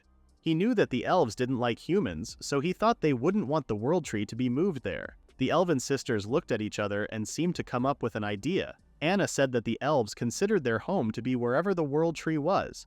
If the tree moved, they would move with it. Theo was too shocked to say anything at first, but then he realized what they meant. Anna asked if Theo would let the elves live in his village. Elena added that she didn't really have a choice if her sister and Illumia had already decided. She even said she would accept Theo as their leader. Their words left Theo completely surprised. He asked them to wait. He wasn't sure if he should become the elves' chief. Anna said she had heard they were looking for a new place to live and asked if the elves didn't count. Theo quickly said that wasn't the problem. He was glad to welcome them to his village, but he believed the other elves would not accept him as their leader. Most of them respected Anna and Elena more. If a human like him suddenly became chief over the two, he thought some elves might not be happy about it. Anna said it shouldn't be a problem. She reminded everyone that Theo had defeated the Trent and even saved the world tree. On top of that, Illumia had trusted him and given him the seed. To them, Theo was already a hero. Elena said she would usually be against the idea, but after seeing what Theo had done, she had no choice but to respect him. Theo tried to think things through again, but he stopped. His mind raced as he wondered why he was even hesitating. There was no real reason to say no. With Autocraft, he could build homes quickly. The elves were kind, and his villagers would be happy to welcome them. He saw no reason to turn them away. In the end, Theo accepted all the elves into his village. Anna thanked him and looked forward to living peacefully with his people. Illumia also thanked him again, saying it felt right to trust him with her seed. Since Illumia brought it up, Theo asked what would happen to the world tree. Illumia explained that without her soul, the tree would slowly rot, but over time, that decay would help clean the land from the miasma. She said it would take a while, but the forest would one day be full of life again. She also hoped they could visit when that day finally arrived. Theo gave his word that he would return. Illumia then floated in front of Theo to say goodbye. She gently kissed his forehead, making Theo blush. The elven sisters nearby became flustered by the sudden moment. Illumia slowly drifted away, asking Theo to look after the elves, her beloved children. Theo wished they could meet again in the future. With that, Illumia vanished from their view. Elena stood still, clearly surprised. Anna giggled and teased her sister, saying that Illumia had acted first. Theo had no idea what they meant. Elena quickly told him not to worry about it and said they should head back since they still had plenty of work waiting. When the three of them returned from the world tree, Layla and Luna were already waiting outside. The moment Theo stepped out, both girls rushed at him and hugged him tightly. He got squeezed between them so hard that he nearly ran out of air again. Then Theo went to talk to the elves about what had happened inside the world tree. In the end, he asked them all to come with him to his village. Everyone was surprised by what happened to the world tree and by the sudden plan to move on such short notice. Theo already expected them to feel confused if he suddenly told them everything at once. One of the elves asked if Elena was really okay with moving to a human village. Elena explained that Theo had the world tree's approval, and that was enough reason for her to go. Even so, the others were still worried. Then Lumina said she would come too because she wanted to visit Theo's village. The rest of the elves also understood that the world tree had accepted Theo. He was clearly different from the humans they had met 20 years ago. They also knew that not all humans were bad. Since they had helped Theo before, they decided to trust him. If it was Theo who invited them, they would go. Theo felt grateful and thanked them for their support. Everyone began getting ready to move. However, Theo and Anna soon realized that it wouldn't be easy to move hundreds of elves. Theo said that Arca Village was pretty far away, and they would have to travel back and forth many times using carriages. He joked that he wished they had something with wheels like a truck. He also thought he might need to find a source of oil later. Then Theo went back to the village ahead of the others to explain everything to the people. He also built a temporary place for the elves to stay in Arca, helped them pack their things, and took care of other important tasks. It was hard work, but he managed to finish everything without any problems. When night came, Anna looked at the village they were leaving behind. She felt sad because it was the place where she had grown up. Theo told her that the last carriage had already left and it was time for them to go too. But Anna stopped for a moment and said sorry. She said there was something she had forgotten to do. Theo offered to help. Anna walked to the world tree and gave a deep bow. She thanked it for everything it had done for them and hoped that Elimia would still protect them in the future. Theo smiled as he watched Anna show her respect one last time. On their way back, Theo, Anna, and Elena rode on Luna's back while she was in her Fenrir form. Anna was amazed at how fast Luna could run. Theo enjoyed the cool night breeze and called out to Elena. She blushed and looked away. He could tell that she still didn't like him very much. Anna scolded her and reminded her not to act like that since they were supposed to become Theo's wives. Theo told her she didn't need to force herself, but then he froze when he realized what Anna had just said. Anna then asked if no one had explained it to him yet. In their village, a priestess of the sacred tree had to become the village chief. But once she gave up that role, she was required to marry the new chief. Theo started to wonder if he was understanding it right.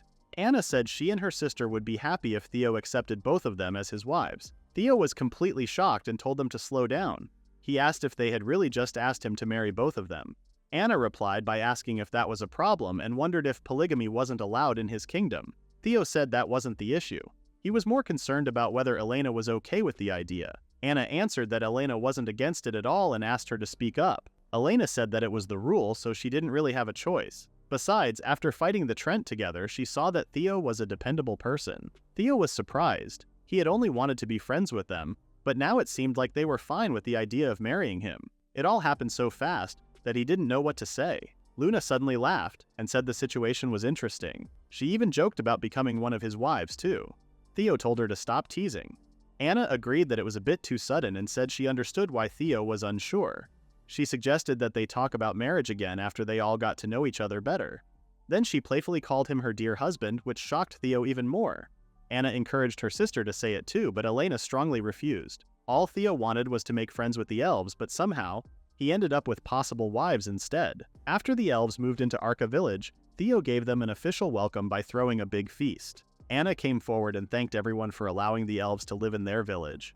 Some of the humans didn't know where to look, but a few of them seemed to like the way the elves dressed. Anna also thanked her husband once again. Theo smiled and said he was very happy to welcome them, but asked Anna to stop calling him her husband for now. The villagers were surprised when they heard that. They asked if Theo had gotten married and started congratulating him right away. Theo quickly said it wasn't like that and explained the elf tradition. According to their custom, when a female chief stepped down, she would become the wife of the new leader. He told Anna she didn't have to follow that rule if she didn't want to. Anna answered that she wasn't being forced at all. She said both she and Elena truly loved him. Theo got embarrassed and suddenly said he had something to take care of, then ran off in a hurry. Outside, while trying to catch his breath, Theo wondered what to do about the whole marriage situation. Luna appeared and warned him that if he kept pretending to have something important to do just to escape awkward moments, it would cause trouble later on. Theo admitted he did run away, but said he really had a task to finish. He pulled out the World Tree's seed from his inventory. He explained it was the last big thing he had to do that day. Luna asked what it was. Theo told her it was the seed Illumia had given him. Luna nodded, feeling the faint divine power coming from it. Theo shared that Illumia had asked him to plant the seed somewhere with lots of people. He thought the central square was the best place for that. Luna agreed. She said the central square was always full of life and got plenty of sunlight. She believed Illumia would be pleased with that choice. Before anything else, Theo suddenly pulled out a large, heavy sack from his inventory. Luna asked what the white powder inside was. Theo explained that it was the crushed bones of the adamant turtle. He had used autocraft to grind them into powder. He had heard that bone powder worked well as fertilizer. Luna burst into laughter. She couldn't believe Theo was using the remains of a powerful Calamity-class monster just to help plants grow. Most people would turn something like that into weapons or armor. Still, she felt curious and amazed by what he did. Theo frowned a little, thinking Luna might see him as someone strange. After Theo mixed the powder into the soil, he started to feel unsure. He worried that the plants might rot instead of growing. But Luna noticed that Theo's way of thinking had changed since seeing the vegetables in the village grow overnight. She said that these things usually took time and told him not to worry. She believed the plants would begin to sprout by morning. Theo agreed to wait patiently. He knew the elves were nervous about living in a new place. If the world tree grew quickly, it would help them feel safer. Even though he knew he shouldn't stress too much, he still hoped it would grow soon. The next morning, Elena rushed into Theo's room and said something important had happened. Theo asked what was going on, but Elena just told him to hurry and follow her. When they got outside, Theo was surprised to see how much the world tree had grown overnight. It was still smaller than the old world tree, but he could already feel divine power coming from it. The elves were just as surprised and stared at it in disbelief. The villagers guessed Theo had something to do with it and warned the elves to get used to strange things if they were already this shocked. After that, the villagers simply returned to their daily work. The elves wondered if things like this were normal for the villagers and even thought they were a bit scary. Luna couldn't tell if Theo had changed them too much already. Theo had wished for the tree to grow quickly, but he didn't expect it to happen this fast. Suddenly, a familiar wind blew and a small figure appeared. It was Illumia. She said she was just as surprised as everyone else. The elves were shocked to see the spirit of the world tree because they weren't supposed to hear or see her without divine power. Illumia explained that the ground around them was now full of divine power. She guessed that from now on, the elves could speak with her even if they weren't priestesses of the sacred tree. The elves respectfully bowed to her, and Illumia thanked Theo for everything. Theo felt happy just to see her again. A moment later, Lumina appeared and asked if Illumia was really the world tree. Illumia confirmed that she was and asked why Lumina was staring. Lumina then proudly said that she was taller, so she should be the big sister. Lyra quickly made her daughter bow her head in apology. But Illumia didn't mind at all. She even promised to grow taller than Lumina soon so she could be the big sister next time. Now that everyone could speak to her freely, Illumia encouraged them to talk to her anytime they wanted. At first, the elves felt shy and didn't say much, but after a short moment, they began asking many questions one after another. Seeing Illumia happily talking with the elves reminded Theo of the time she said she wanted to connect with them, which was why she had shared part of her power with those who could handle it. He felt glad that Illumia was now able to speak with everyone without any limits. The elves didn't forget to thank Theo for allowing them to live in the village and giving them the chance to speak to the world tree.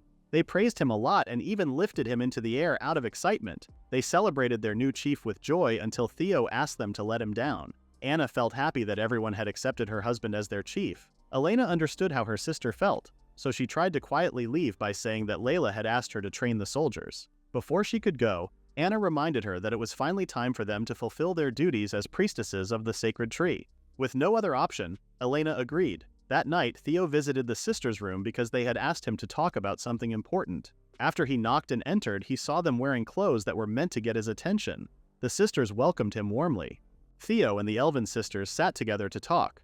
Anna wanted to thank him again for helping their people, since she believed they would not have been able to defeat the monstrous Trent alone. Theo reminded them that they had also played an important part, and that he could not have managed by himself.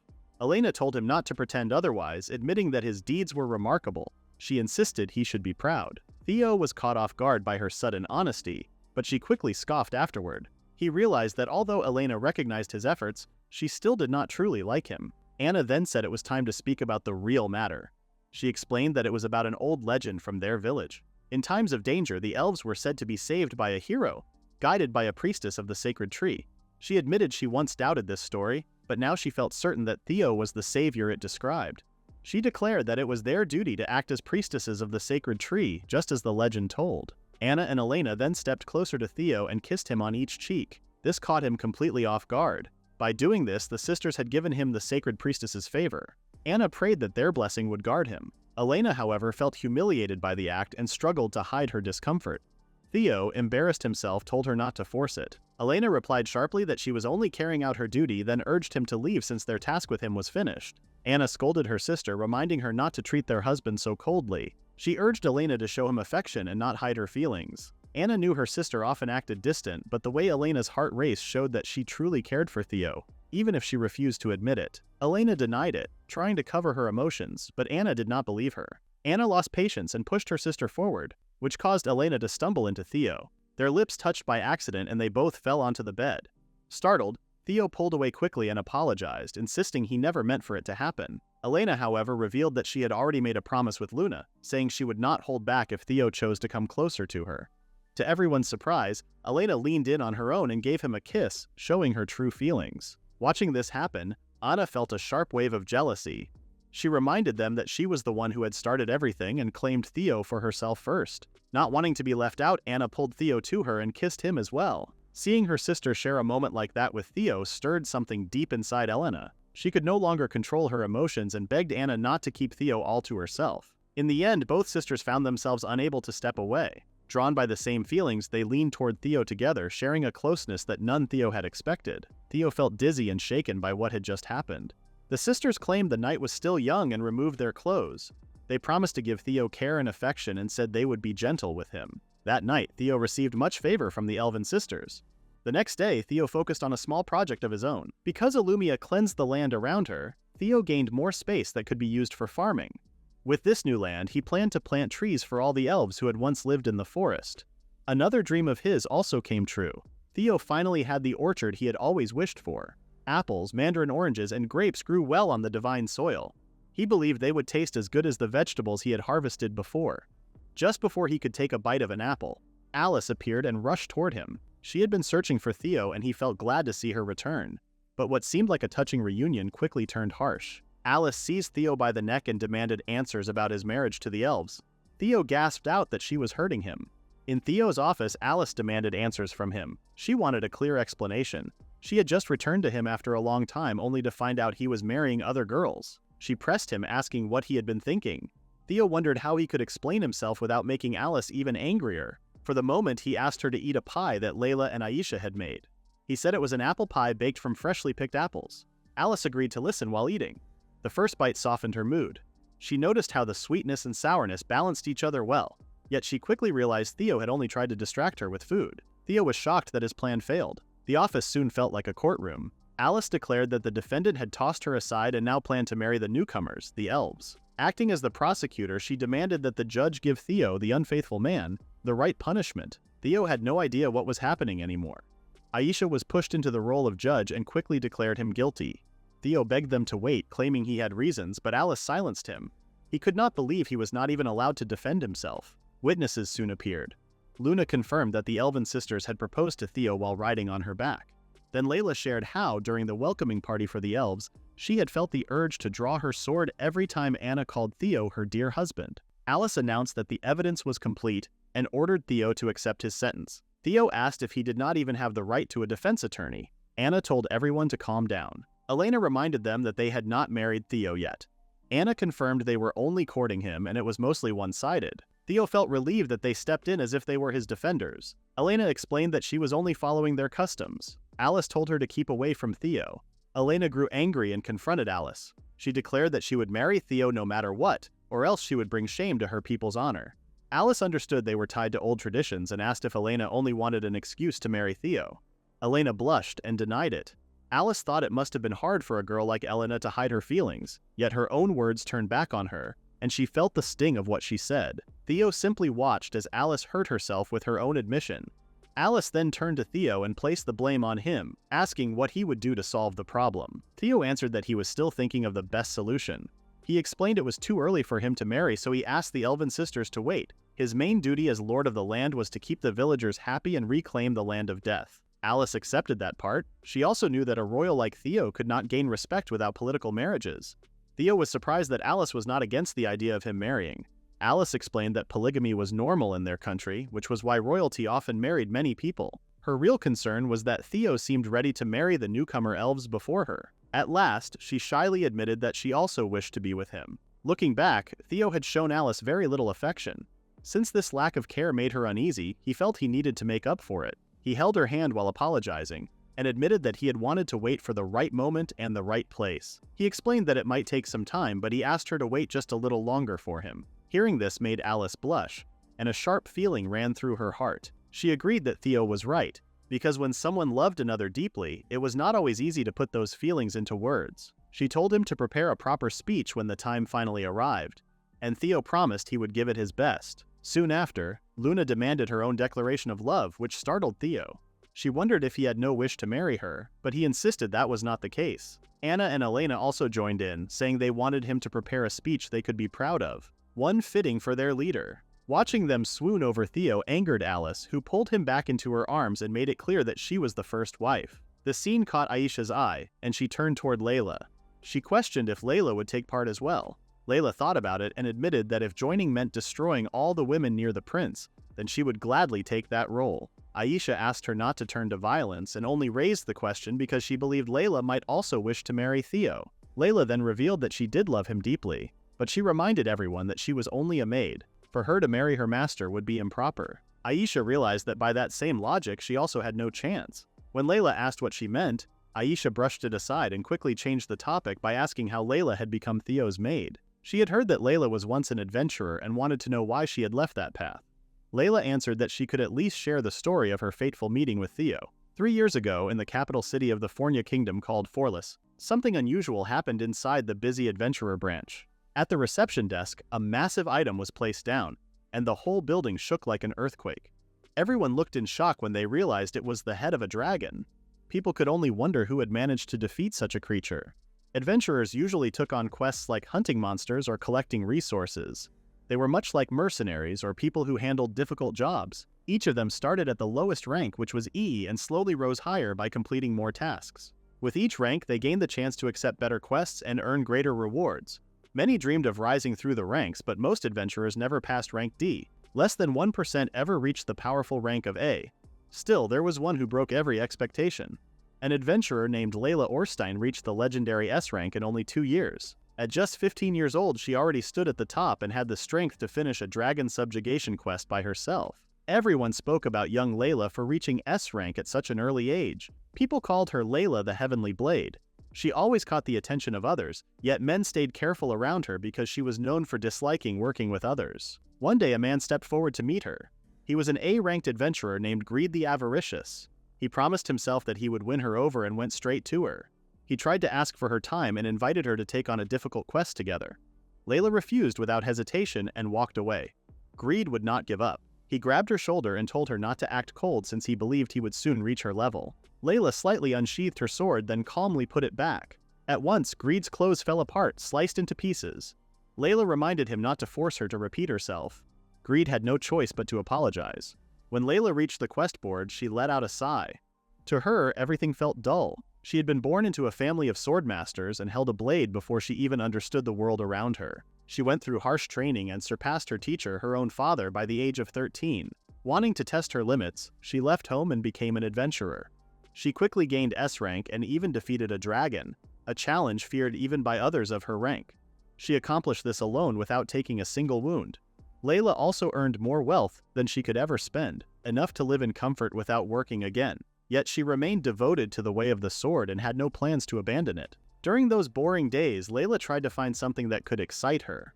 She asked the receptionist if there were any difficult quests aside from the ones already posted on the board. The receptionist apologized, saying there was nothing like that available, but mentioned they had something else meant only for her.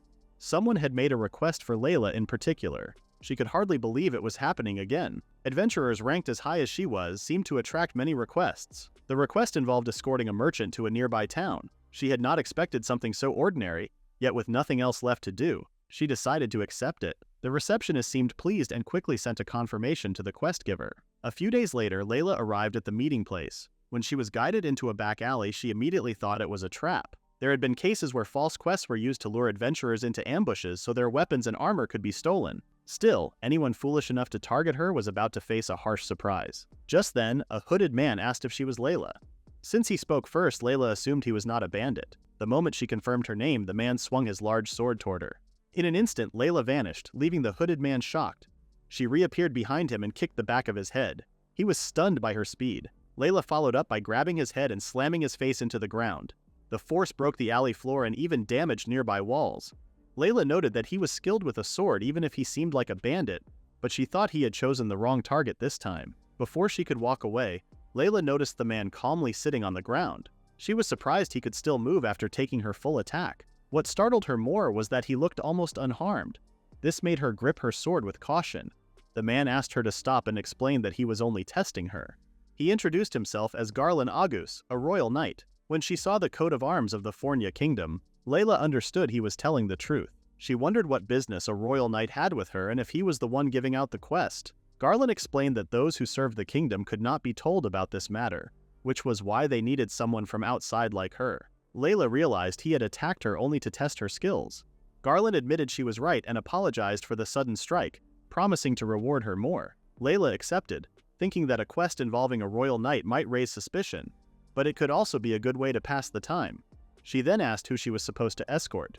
Garland told her to follow him so he could introduce the true quest giver. Soon after, the two reached a carriage waiting in a quiet area. Garland announced that he had brought Layla. She noticed that the carriage, built with great care, was guarded by 2 knights. The excuse about escorting a merchant was clearly false. If royal knights stood watch, then someone of high rank was inside. A woman stepped out and asked if she was Layla. She said she had heard stories about her. The black-haired woman introduced herself as Isabella Forin and thanked Layla for accepting their request. The moment Layla heard the name, she realized the woman before her was the queen consort. Shock made her cry out in surprise. Isabella quickly told her to stay quiet since she was traveling in secret. Layla apologized and covered her mouth. It became clear that they wanted only a few trusted guards to keep their journey hidden. Hiring an S-ranked adventurer like her showed that they could not rely only on their own strength. Isabella explained there was another person Layla would be protecting. Layla wondered who it could be. At her signal, a 10-year-old boy stepped out of the carriage and greeted her. His name was Theo. His gentle look struck Layla more strongly than she expected. It pierced her cold heart and left her blushing, her chest pounding. She dropped to her knees, confused by the sharp ache she felt inside. She asked herself why it hurt so much. She knew it was not magic since no spell had been cast. Her racing heartbeat and dizzy head only deepened her confusion. Before she could think further, the rush of feelings overwhelmed her. She collapsed to the ground with a heavy thud, leaving the others worried. That moment marked the beginning of change in Layla's once dull days. During the carriage ride, Isabella thanked Layla for coming along to protect them. Layla promised that she would guard them with her life. She then asked if their destination was the town of Arclay in the southwest. Isabella confirmed it was her hometown and apologized for making Layla travel with her. Layla said she didn't mind at all, though she thought there was no need to be secretive if Isabella was simply going home. Suddenly, Theo spoke up and asked for their attention. He wondered if his situation wasn't strange at all. Layla then noticed and asked why the prince was sitting on her lap. Theo quickly said she was the one who made him sit there. Layla explained that she couldn't protect him properly if she were far away, and that they should stay as they were. Theo pointed out that it might actually be harder for her to protect him like that. Isabella smiled, happy to see them getting along. Theo then asked Layla to stop making him sit like that and just help him instead. Garland couldn't hold back his laughter. He joked that it was a rare chance to travel while sitting on a beautiful woman's lap every day. Theo told him to stop teasing, but Layla refused to move away and warned him not to squirm. Just then, the carriage wheels hit a rock on the road and Theo lost his balance and fell. Layla quickly helped him, asking if he was all right. As they fell together onto the seat, their noses accidentally touched. Embarrassed, Layla apologized right away. Theo, also flustered, said it was fine and apologized too. Isabella and Garland exchanged a glance, thinking the two of them were truly pure. The carriage was soon attacked by monsters and bandits along the road. Several hours passed before Layla finally saw Isabella's hometown, Arclay, a quiet lakeside town. The place was lively, with clean air and delicious meals made from fresh fish caught in the lake. It did not take long for them to reach Isabella's family home. Isabella guessed that everyone was tired and suggested they rest inside. As a guard, Layla said she could not relax, but Isabella pulled her in and told her not to be too stiff. Garland laughed and told Layla to give up since Isabella was always like that. After thinking for a moment, Layla agreed. Outside, Layla enjoyed all the food she could eat. She later took a bath with Theo, and afterward they played chess together. She also tried out Garland's weapon to see how it felt. When night came, Layla thought about how peaceful the day had been. She realized that ever since she left her family, her life had been filled with battles. Even when she was home, she spent her days training with her sword. That night, she understood it was the first time she had ever felt true peace. Suddenly, Isabella appeared behind her and rested her chin on Layla's shoulder. She asked what Layla thought about her hometown. Layla was startled and quickly moved away. Isabella apologized for surprising her and asked if she liked her favorite place in the house. Layla agreed and mentioned how fresh the air felt. She now understood why Isabella wanted to return home. Isabella then asked if Layla wanted to go back to her own home. Layla shared that in the place where she was born and raised, the only thing that mattered was how well someone could handle a sword. There was no love or kindness there, and those who lost had no worth. All anyone could do was train to improve their sword skills. She admitted that she had no real reason to return there. Isabella understood and apologized for making her remember painful memories. Layla told her not to bow because she was fine. She said she hated the people in her homeland, but she still loved the sword. She wondered what she was doing, realizing she had never talked about herself to anyone before. Something about Isabella made her feel open and vulnerable. Layla then admitted that something had been troubling her. When Isabella asked what it was, Layla confessed that she had already reached her limit as a sword wielder. Because of that, everything else had started to feel dull. Since swordsmanship was all she knew, she had no idea what else she could do. She apologized to Isabella for complaining about her problems. Isabella squeezed Layla's cheeks and said she was too young to be bothered by such worries. She told her it was narrow-minded to think she could do nothing beyond swordsmanship. She scolded her for wanting to give up without trying. She said that attitude would only take her so far and reminded her that she still had endless possibilities ahead. Then she let go of her cheeks and said Layla was lucky because she still had many things to do, while she herself only had half a year left to live according to the doctor. Layla held her squished cheeks, trying to understand what Isabella meant by endless possibilities. Then it hit her. Isabella had just said she had only half a year left to live. She asked if that was true. Isabella realized she had accidentally revealed it and admitted it was. She moved her dress slightly to show her shoulder and said she was suffering from a terminal illness. It was even a miracle that she could still walk. Layla was shocked and asked if the king and prince knew. Isabella said the king did, which was why he forbade her from going outside. Layla then remembered Garland's reason for hiring an outsider. Isabella apologized for getting her involved. She said Arklay was her birthplace, and that she only wanted to see it one last time. Layla talked with Isabella for so long that night that it was already morning when they finally finished. They shared stories about Layla's adventures, Isabella's life before marriage, and about Prince Theo and his friend, the young hero named Alice. Layla quietly wondered if this was what a real conversation with a mother felt like. The next day, they returned safely to the capital. Isabella thanked Layla for protecting them during their 2-day trip. Layla, in turn, thanked them for their kindness. However, Theo seemed uneasy about how Layla had been carrying him around. When Layla asked why he was being carried, Theo questioned why he should answer his own question. Layla pointed out that he had just replied with another question, which made Theo glare at her and call her a hypocrite. Isabella laughed softly, saying the two of them seemed to get along well. Theo asked his mother to help him, but Isabella only smiled, relieved that her son had finally met someone he could be close friends with. Layla understood exactly why Isabella said that. Then Isabella suddenly remembered something. She said there would be a party at the castle in 2 weeks and invited Layla to come. Layla realized it must be the king's birthday celebration, which only high-ranking nobles were usually allowed to attend. Isabella told her not to worry and said that her personal invitation would be enough. She promised it would be an enjoyable event. Layla recalled that she could only return to adventuring after finishing her escort duty with Isabella and Theo. She had not expected to meet them again, so being invited made her truly happy. She gratefully accepted their invitation. After seeing them off, Layla began thinking about the upcoming party. She had attended many gatherings before at the Orstein family home, but none of them ever made her feel excited. This time, though, she found herself smiling and walking with a light step. For the first time, she was eager to choose a dress and look forward to the celebration. A week had passed since Layla finished her escort mission. As usual, she went to the Adventurers Guild to look for new quests. However, everything posted on the board looked dull and uninteresting. Many people at the guild noticed that Layla seemed gentler and calmer than before. Because of that, some adventurers thought it might be a good time to invite her out for a meal, though a few were still too scared that their armor might end up sliced apart again. One adventurer finally decided to try. Greed the Avaricious, an A-ranked adventurer, stood up and boldly claimed that he would succeed this time. The others laughed and warned him to prepare for another round of shredded clothes, but Greed was confident he could charm Layla in her current mood. He walked over to her and mentioned that he had recently found a great restaurant, then invited her to go with him. Layla immediately turned down his offer. Greed refused to give up and quickly added that he would, of course, pay for everything. In an instant, Layla used her quick-draw technique and sliced his clothes into pieces. With a playful smile, she told him not to make her repeat herself. Instead of feeling ashamed, Greed blushed because he found her teasing smile adorable. Later, Layla thought about the upcoming week. Isabella had invited her to attend the king's birthday celebration, which would take place soon. She wondered when the official invitation letter would arrive. Just then, a guild employee hurried toward her saying that there was a new quest request specifically for her. Layla turned it down at first, not wanting to accept any time-consuming tasks right now. However, when the employee mentioned that the request had come from the same client as last time, Layla immediately agreed to take it. Layla went to a place with stairs leading down to a basement the next day. She wondered if this was where she would get her invitation. She thought a mailed letter would have been better. At the bottom, she reached a door and wondered why Garland had chosen a basement like that. She knocked.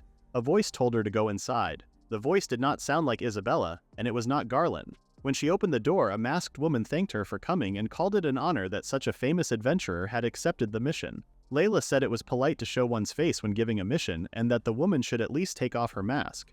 The woman said she could not. Layla turned away and decided to forget the mission existed. The masked woman wondered if Layla was being cold, since she was not Isabella, the current queen consort. Layla prepared to draw her sword and demanded to know how the woman had said that.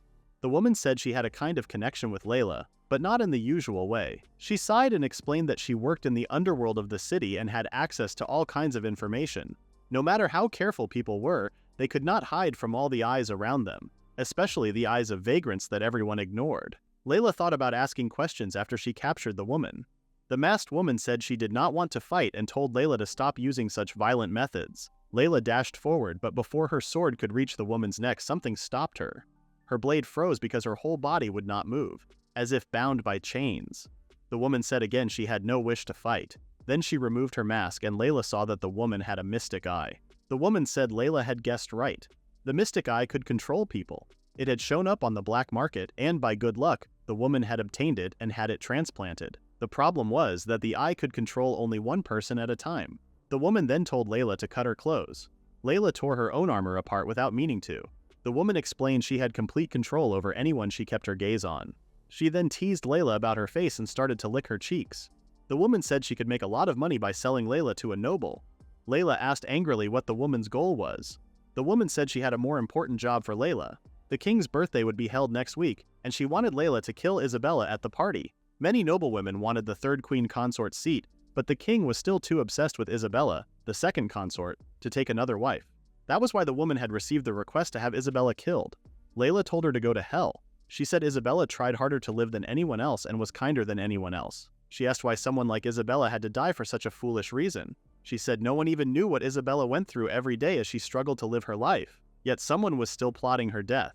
Layla broke free from the chains holding her and shouted that she would not accept it. She swung her sword at the woman and almost cut her mystic eye by a hair's breadth. The woman fell to the floor and Layla rushed in to finish her with her ultimate sword technique. But before she could strike, the woman recovered just in time and ordered her to stop. Layla's body froze again, unable to move. The woman was shocked that Layla had managed to resist the power of her mystic eye, which could even control dragons. She decided to take extra steps and placed a collar around Layla's neck. She said it was a slave collar that, when used with her mystic eye, could tighten her control. She even wondered if she could control the adamant turtle with the same method. Layla's mind slowly faded into darkness. The woman said that Isabella usually stayed in her room and only appeared in public during the king's birthday. She ordered Layla to take care of her then. A week later, during the king's birthday celebration, Theo searched the crowd until he found Layla. He called out to her, but something felt wrong. Dressed in a simple gown, she stared at him with lifeless eyes. When Theo saw Layla's pale face, he felt worried and asked if she was all right. Layla quietly said she was fine. Feeling relieved, Theo smiled and told her she looked nice in her dress. Layla looked away and quickly excused herself. As Theo tried to stop her, he suddenly noticed the strange collar around her neck. He reached out and held her hand, asking her to wait. He explained that even though he couldn't use magic, he had always been deeply interested in it since he was a child. He loved reading books, especially those about magic. One of them talked about magical items that were forbidden to make or use. He then asked if the collar she wore was a slave's collar. Layla pulled her hand away and turned to leave. Theo tried to follow her, but some guests came up to greet him. They spoke about how he was expected to receive his divine gift in 3 years. Layla used that moment to quietly slip away. Meanwhile, Isabella went outside to get some fresh air and wondered if Theo was enjoying the party. As she looked around, she noticed Layla walking by and called out to her. She felt happy to see that Layla had come to the event. Isabella mentioned that the crowd was too exhausting, so she decided to rest outside for a while. Suddenly, Layla moved quickly and swung her sword at the confused Isabella. Right before it could hit her, a stone pillar appeared and blocked the attack, bending the sword on impact. Theo had used his autocraft skill just in time and rushed to ask his mother if she was all right. Still confused, Isabella asked if he had made the pillar himself. Theo told her that it was not the time for questions and urged her to run. He explained that Layla was being controlled by someone and was dangerous at the moment. Layla tried to pull her sword out of the pillar but failed. She let it go and dashed toward Isabella, swinging her leg for a kick. Theo realized that Layla was only targeting his mother, but he knew he wouldn't make it in time to protect her. Fortunately, Garland appeared and blocked the kick. Theo felt relieved to see him there. Garland said he had a bad feeling earlier and now understood how serious things were. Theo told him to destroy the collar around Layla's neck, believing it would bring her back to normal. Garland didn't fully understand but trusted Theo's judgment. He grabbed Layla's leg and slammed her to the ground, then aimed a punch at her neck. However, Layla deflected his strike with her slender arms and used the chance to kick him hard enough to knock him back. She quickly did several backflips to create distance. Garland realized that Layla wasn't just fast and strong, she also had impressive fighting skills. He said they should call for backup, but Theo refused. If anyone found out that Layla had attacked his mother, she would be sentenced to death, and he couldn't let that happen. Garland warned that even fighting her would still draw unwanted attention. Theo then suggested changing locations. Using his autocraft skill again, he broke part of the brick floor beneath them. He, Garland, and Layla fell through the hole. Isabella called out to them in worry, but Theo reassured her not to panic. He promised they would bring Layla back to normal no matter what. Isabella then said she would call someone who could help and ask them to stay safe. The ground soon closed up and looked as if nothing had happened. The three landed in the underground part of the castle. Garland asked what had happened and thought Theo must have used magic. Theo said he would explain later and told them to focus on getting Layla back to normal first. Garland said it was time for a rematch of their back alley fight. Layla stood up, brushed dust from her dress, and then vanished in an instant. She moved so fast that she kicked Garland and sent him flying through the wall. Theo shouted for Garland, but Layla grabbed Theo by the neck. She declared she would kill Isabella, and if Theo tried to stop her, she would kill him as well. As Theo looked close to death, Layla, who was trapped deep in her consciousness, had been watching from afar, cried out and begged Layla to stop. She pleaded because Theo might be killed and did not want that to happen. She began to cry and called for someone to help. Theo felt his consciousness slipping away. Before he lost it completely, he tried to destroy the collar, but he couldn't. Layla's grip around his neck grew tighter, making it impossible to move. Garland shouted for her to let go and rushed to attack, but Layla pulled Theo in front of her, using him as a shield. Garland stopped his swing just in time. In that moment, Layla kicked his hand, shattering his gauntlet and forcing him to drop his sword. She caught the weapon and struck back with her basic sword technique, Silver Strike. The blow hit Garland hard, leaving him badly wounded. It was then he truly understood how powerful Layla had become. He had just faced the strength of an S-ranked adventurer. Theo watched as Garland collapsed to the ground. Layla then turned the sword toward Theo. He begged her not to let the magical item control her. He believed she didn't really want to hurt them and pleaded for her to come back. Deep inside her mind, Layla could hear his voice but couldn't fight the control. She regretted ever meeting them if things were going to end this way. Theo continued asking her to return so they could travel together again. Layla remembered how happy she had been during those times. She wished she could relive those days with them once more. Even under the spell, Layla began to cry. Theo realized his words had reached her, but his strength was fading fast. Just as he was about to pass out, the nearby wall burst open and Alice appeared. She saw Layla attacking Theo and, furious, punched her in the face. The blow was strong enough to send Layla flying. Theo weakly asked how Alice knew they were underground. Alice said she didn't come to rescue him, but because Isabella had asked her to. Moments later, Isabella appeared, asking if Theo and Garland were hurt. Theo worriedly questioned why she had come too. Alice explained she tried to stop her, but Isabella refused to listen. Isabella rushed to Garland's side and asked if he was all right. Garland brushed it off, saying it was just a scratch. Isabella insisted it was far worse than that. Garland told her not to worry about him and urged her to get away quickly, warning that Layla still had plenty of fight left in her. Layla finally stood up, her body trembling as tears ran down her face. Isabella found her crying and knew she had to help. She called out to Layla, understanding how much pain she must have felt. Layla might have been a skilled swordswoman and surprisingly mature, but Isabella reminded herself that she was still only 15. She could tell the girl was struggling deeply. Garland warned Isabella that it was dangerous to approach Layla, but Isabella stepped forward without fear. She said she would help set Layla free, even if it meant risking her own life. She told Layla to strike her down if that was what it took. Layla froze in shock at her words. Garland shouted at Isabella, demanding to know what she was thinking, but Isabella calmly said she didn't have much time left anyway. If her death could save a young girl who still had a future, then it was worth it. She told Layla to come closer. Layla suddenly rushed forward with such speed that even Alice and Theo reacted too late. Deep inside her mind, Layla begged herself to stop. She apologized silently and blamed Herschel for agreeing to escort them and for accepting the party's invitation. All she wanted was to see them again. Isabella's voice echoed in her mind, saying it was all right. She reminded Layla that, as she had said before, she still had endless possibilities ahead of her. Layla began to cry harder. She couldn't let things end like this. Isabella had been the first person to truly listen to her problems, the first to make her feel real happiness. She couldn't kill someone who cared so much for her. Layla told herself not to give up. She refused to be controlled by a cursed item. She reminded herself that she was the S-ranked adventurer Layla Orstein. With renewed strength, she gripped her sword and shattered the cage that trapped her mind. Her blade stopped just before it could strike Isabella. For the first time in a while, Layla spoke in her own voice, declaring that she would never allow Isabella to die. Theo noticed that Layla had stopped moving and saw his chance. He quickly reached for the slave collar around her neck. Using his autocraft ability, he transformed the collar into a simple metal ingot. Layla was finally free. Her legs gave out and she collapsed onto Isabella, with Theo falling right after her. Isabella smiled gently as both of them lay unconscious on her lap. Layla weakly called her name and Isabella softly welcomed her back. Soon after, Layla finally woke up and wondered where she was. Beside her were Isabella and Theo, who was still asleep. Isabella asked how she felt and explained that they had used a spell-breaking medicine on her, so the effects of the mind control should be gone. Layla was confused at first, but then she suddenly remembered everything that had happened and what she had done to them. Guilt filled her and she began to cry. She asked what she had done, but Isabella told her to calm down. Layla apologized for ruining what was supposed to be a fun party. Isabella gently told her it was not her fault. She explained that the woman who had controlled her was already captured by a group of knights led by Garland himself. They had questioned the woman and found proof that Layla was innocent. Even so, Layla said it did not change the fact that she had put everyone's lives in danger. She could be declared innocent, but she could not forgive herself. Isabella grew worried and told her there was a way to make up for it. She asked Layla to help Theo. Isabella reminded her that she did not have much time left to live. Garland served the kingdom, so he could not always stay by Theo's side. Isabella wanted Layla to protect him in her place. Layla said Theo was a prince and surely others could take care of him. But Isabella said Theo was not an ordinary child. She explained that both the king and Prince Niels knew this deep down, which was likely why they had been avoiding him. Layla asked what she meant by that. Isabella said Theo sometimes spoke of things that no one else knew, even though he had never left the castle. He would often stare off into the distance as if he missed another place. She believed Theo might have come from somewhere beyond their world. Layla was surprised, reminding Isabella that she was the one who gave birth to him. Isabella said that was true, but explained that Theo had been expected to be stillborn.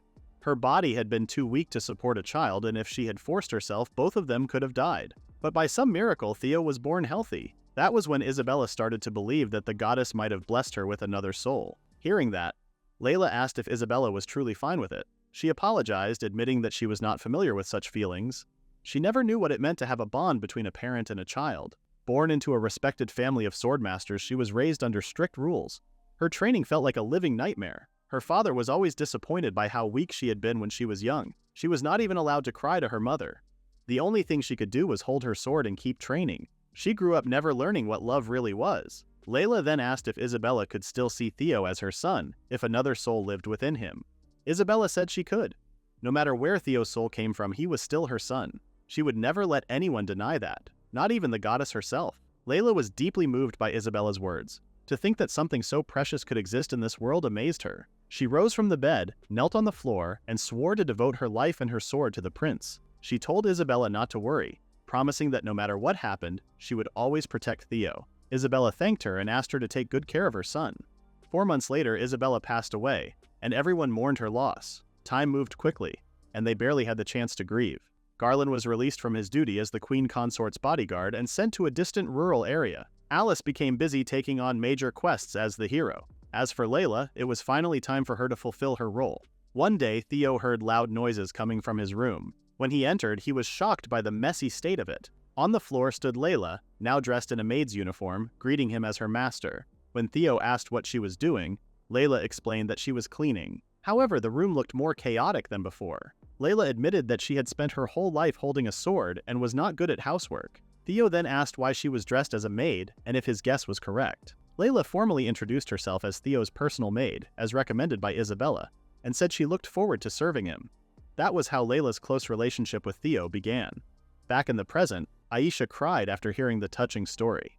Layla explained that Isabella had trusted her to care for Theo, and that she would serve him with her whole heart, but did not want to become a burden. No matter who he chose to marry, she planned to stay out of the way.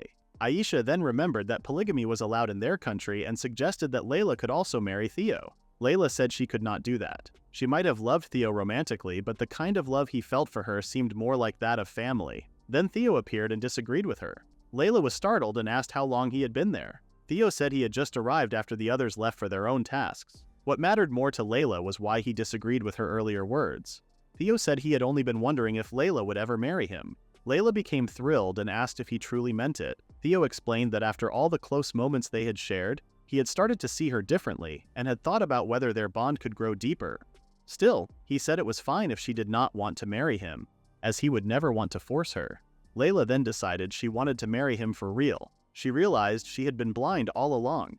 Theo had seen her as a woman the whole time. She promised that she would not slack off with her duties at home even after marriage, and excitedly asked how many children he wanted. She said she personally wanted 10. Theo was taken aback by how fast she moved. Layla then told Aisha to leave since she and Theo would be busy for a while. She told her not to return early in the morning but around noon instead. Aisha excused herself and told them to take their time.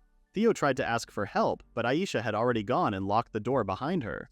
Layla then asked for his full attention. She apologized, saying she could no longer hold herself back and began to undress. The fruits had finally been freed. Aisha quietly listened from the other side of the door. Theo told Layla to wait, realizing she had been holding back her feelings all this time. He wondered what would happen to him next. Pinning Theo down, Layla apologized once more and said she really wouldn't be able to hold back any longer. Theo realized that talking about marriage seemed to have triggered something in his maid. He asked her to wait, but Layla couldn't wait any longer. She then leaned in for a deep kiss and swirled her tongue around Theo's mouth. Theo thought it felt even better than before. After their tongues intertwined, Layla asked how it was and if it felt better. Theo agreed and said she had improved. He quickly stood up, saying Layla's favor had been updated, and he would now take a leave. However, Layla was not finished. She grabbed Theo and pinned him to the floor again. She said she wouldn't let him go until they were really done for good. She mentioned it might be her first time and might not be very good, but she would do her best. Theo asked Layla to calm down. She promised to do her best to make him feel satisfied. He told her again to wait for a moment. He said that as the lord of the land, he had to make sure his people were happy before thinking about his own marriage. But Layla silenced him by pressing his face into her chest. She reminded him that he had already spent a night with Alice. Theo struggled to breathe and moved her chest aside, saying he had only fallen asleep that night and had only kissed Alice. Layla silenced him again and mentioned how he also visited Anna and Elena's room the other night. Theo wondered why she kept pressing her chest against his face every time she got upset. He tried to explain what really happened, but Layla thought they had already done something intimate and continued smothering him. Theo insisted that he only received their favor and didn't go beyond that. Because he got favor from two people at once, the goddess had to step in and stop them from going any further. Layla finally seemed to understand, and Theo said their matter would have to wait until he made everyone happy. Layla asked when that would happen. She doubted that Theo even knew how the villagers truly felt. She said that because of him, everyone was already living a rich and comfortable life. Still, there were many problems left to solve, such as the poisonous air and the monsters. She pointed out that he was already making good progress in fixing those issues. Layla said Theo had always put others before himself. When the goblins attacked, he protected the people of Moa village without thinking of his own safety. When the adamant turtle appeared, he fought on the front lines and risked his life. At the elven village, he entered the world tree filled with poisonous air just to save the elves. She also remembered the time when they first arrived in the land of death. Theo could have let her handle the monster, but instead he took the fight himself so she would not have to struggle. Layla said she loved that part of him, but she asked him to take care of himself sometimes. She also thought Theo did not want to be close to her in that way. Theo quickly denied it, saying that was not true at all. He confessed that he loved her deeply. Layla was surprised by his sudden words. Theo reminded her of the time when his mother died. Garland was sent away to the countryside, and Alice was busy with her quests as the hero. During that lonely time, Layla became his maid, and he was truly happy to have her there. When he was banished to the land of death, he said he might have died alone if she had not been with him. He told her it would be strange if he did not love her after everything she had done for him. And so she told her that it was totally fine for her to do anything she wished with him. He claimed it was also his first time and asked her to be gentle with him. Seeing him blush and act cute, Layla couldn't hold back anymore and started stripping. She decided to take his first time. Meanwhile, Aisha was still behind the door listening to what was happening inside the room. She couldn't believe the two were actually doing it. That day, the goddess never stopped Theo, and he was not set free until evening the next day.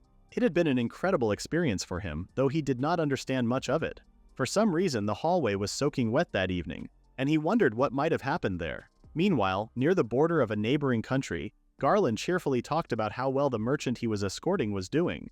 The merchant said his success was all thanks to the slim young man traveling with them. That young man had managed to sell simple blankets for more than double their usual price. Curious, the merchant asked who he was. Garland gave the young man a hard pat on the back and praised him for his skill. The young man said he had not done anything special, explaining that the products and the exchange rate had simply been good. Since the merchant was giving them a free ride, he felt it was only right to help in return. The merchant then asked if they were heading to the kingdom of Fornia and offered to take them all the way to the capital, but the young man said he wanted to go to the land of death instead. The merchant was shocked and nervously asked why he would go to such a dangerous place. The young man calmly said that he only wanted to visit his younger brother. The night after what happened between him and Layla, Theo went straight to bed and quickly fell asleep. But soon he found himself inside a small cafe. Out of nowhere, the goddess appeared and gave him a playful flick on the forehead. When he saw her pouting face, Theo realized he was in the divine realm, and the goddess confirmed it. Feeling nervous, Theo asked if he had done something wrong again. The goddess, still blushing, told him that was exactly why she had called him. She nervously mentioned how he had finally done certain things with Layla. Theo admitted it, and at that moment, he realized she must have been watching the whole time. The goddess then explained that the act had given Theo a huge amount of favor. Because of that, she warned him not to update his favor for a few days. If he did, his heart would burst and every hole in his body would leak fluids. The warning scared Theo, so he promised to be careful. As he looked at her, he noticed her outfit and couldn't help but wonder about it. The goddess said she knew he seemed to like maids, so she dressed as one. She asked if she looked good in the maid uniform, and Theo said she looked lovely. His answer made her smile happily. Theo was still amazed at how beautiful the cafe looked. The goddess proudly said she made it herself since she was the goddess of the hearth who ruled over fire and creation. For her, creating things like this was easy. Because Theo had been working hard, she made the cafe as a reward for him, thinking he could use some rest. Theo tried to say there was no need for a reward, but the goddess insisted. She leaned forward, planning to kiss him to update his favor, but suddenly stopped. She remembered her own warning. If she gave him more favor, he would explode. Frustrated, she muttered that not only Alice but even Layla was getting in her way now. She wondered when it would finally be her turn. Since she couldn't give him more favor, she decided to pamper him instead. She fed him some cake, cleaned his ears while pressing her chest against his face, and gave him warm hugs. When it was time for Theo to return, she handed him another piece of god metal as if it were an allowance. Theo started to wonder if something so precious was really okay to receive so easily. The next day, Theo began training with his sword every day alongside Layla, just like he used to do in the capital. It was his way of staying active after feeling out of shape. During one of their practices, Layla absent-mindedly swung her sword and hit the ground. Theo took that moment to counterattack. He stepped on her sword, thinking she wouldn't be able to use it for a while, and believed he was finally about to win his first match against her. But then Layla smiled slightly and kicked his foot away from her sword.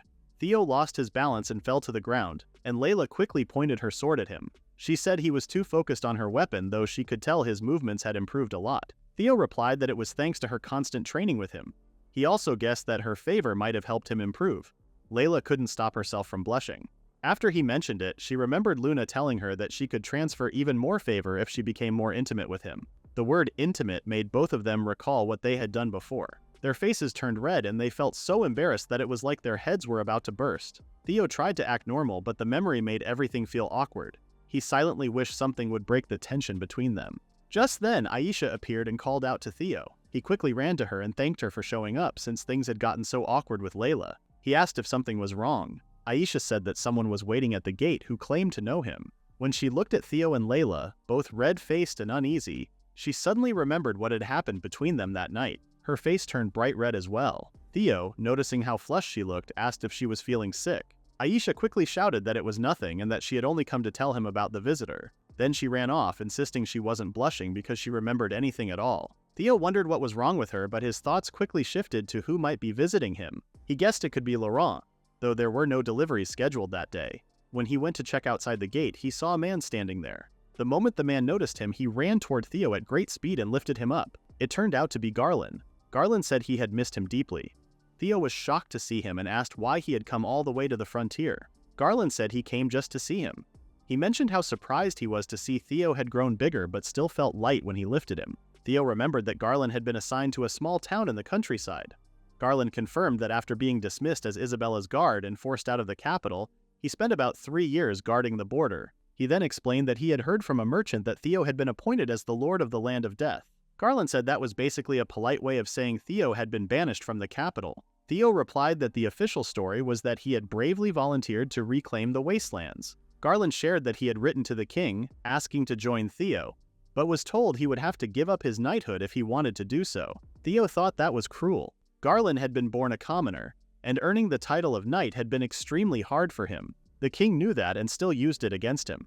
Theo wondered if his father's hatred for him ran that deep. He told Garland that giving up his knighthood was a foolish decision and said he was already happy just seeing him visit. But Garland said he had already given it up. Theo was stunned.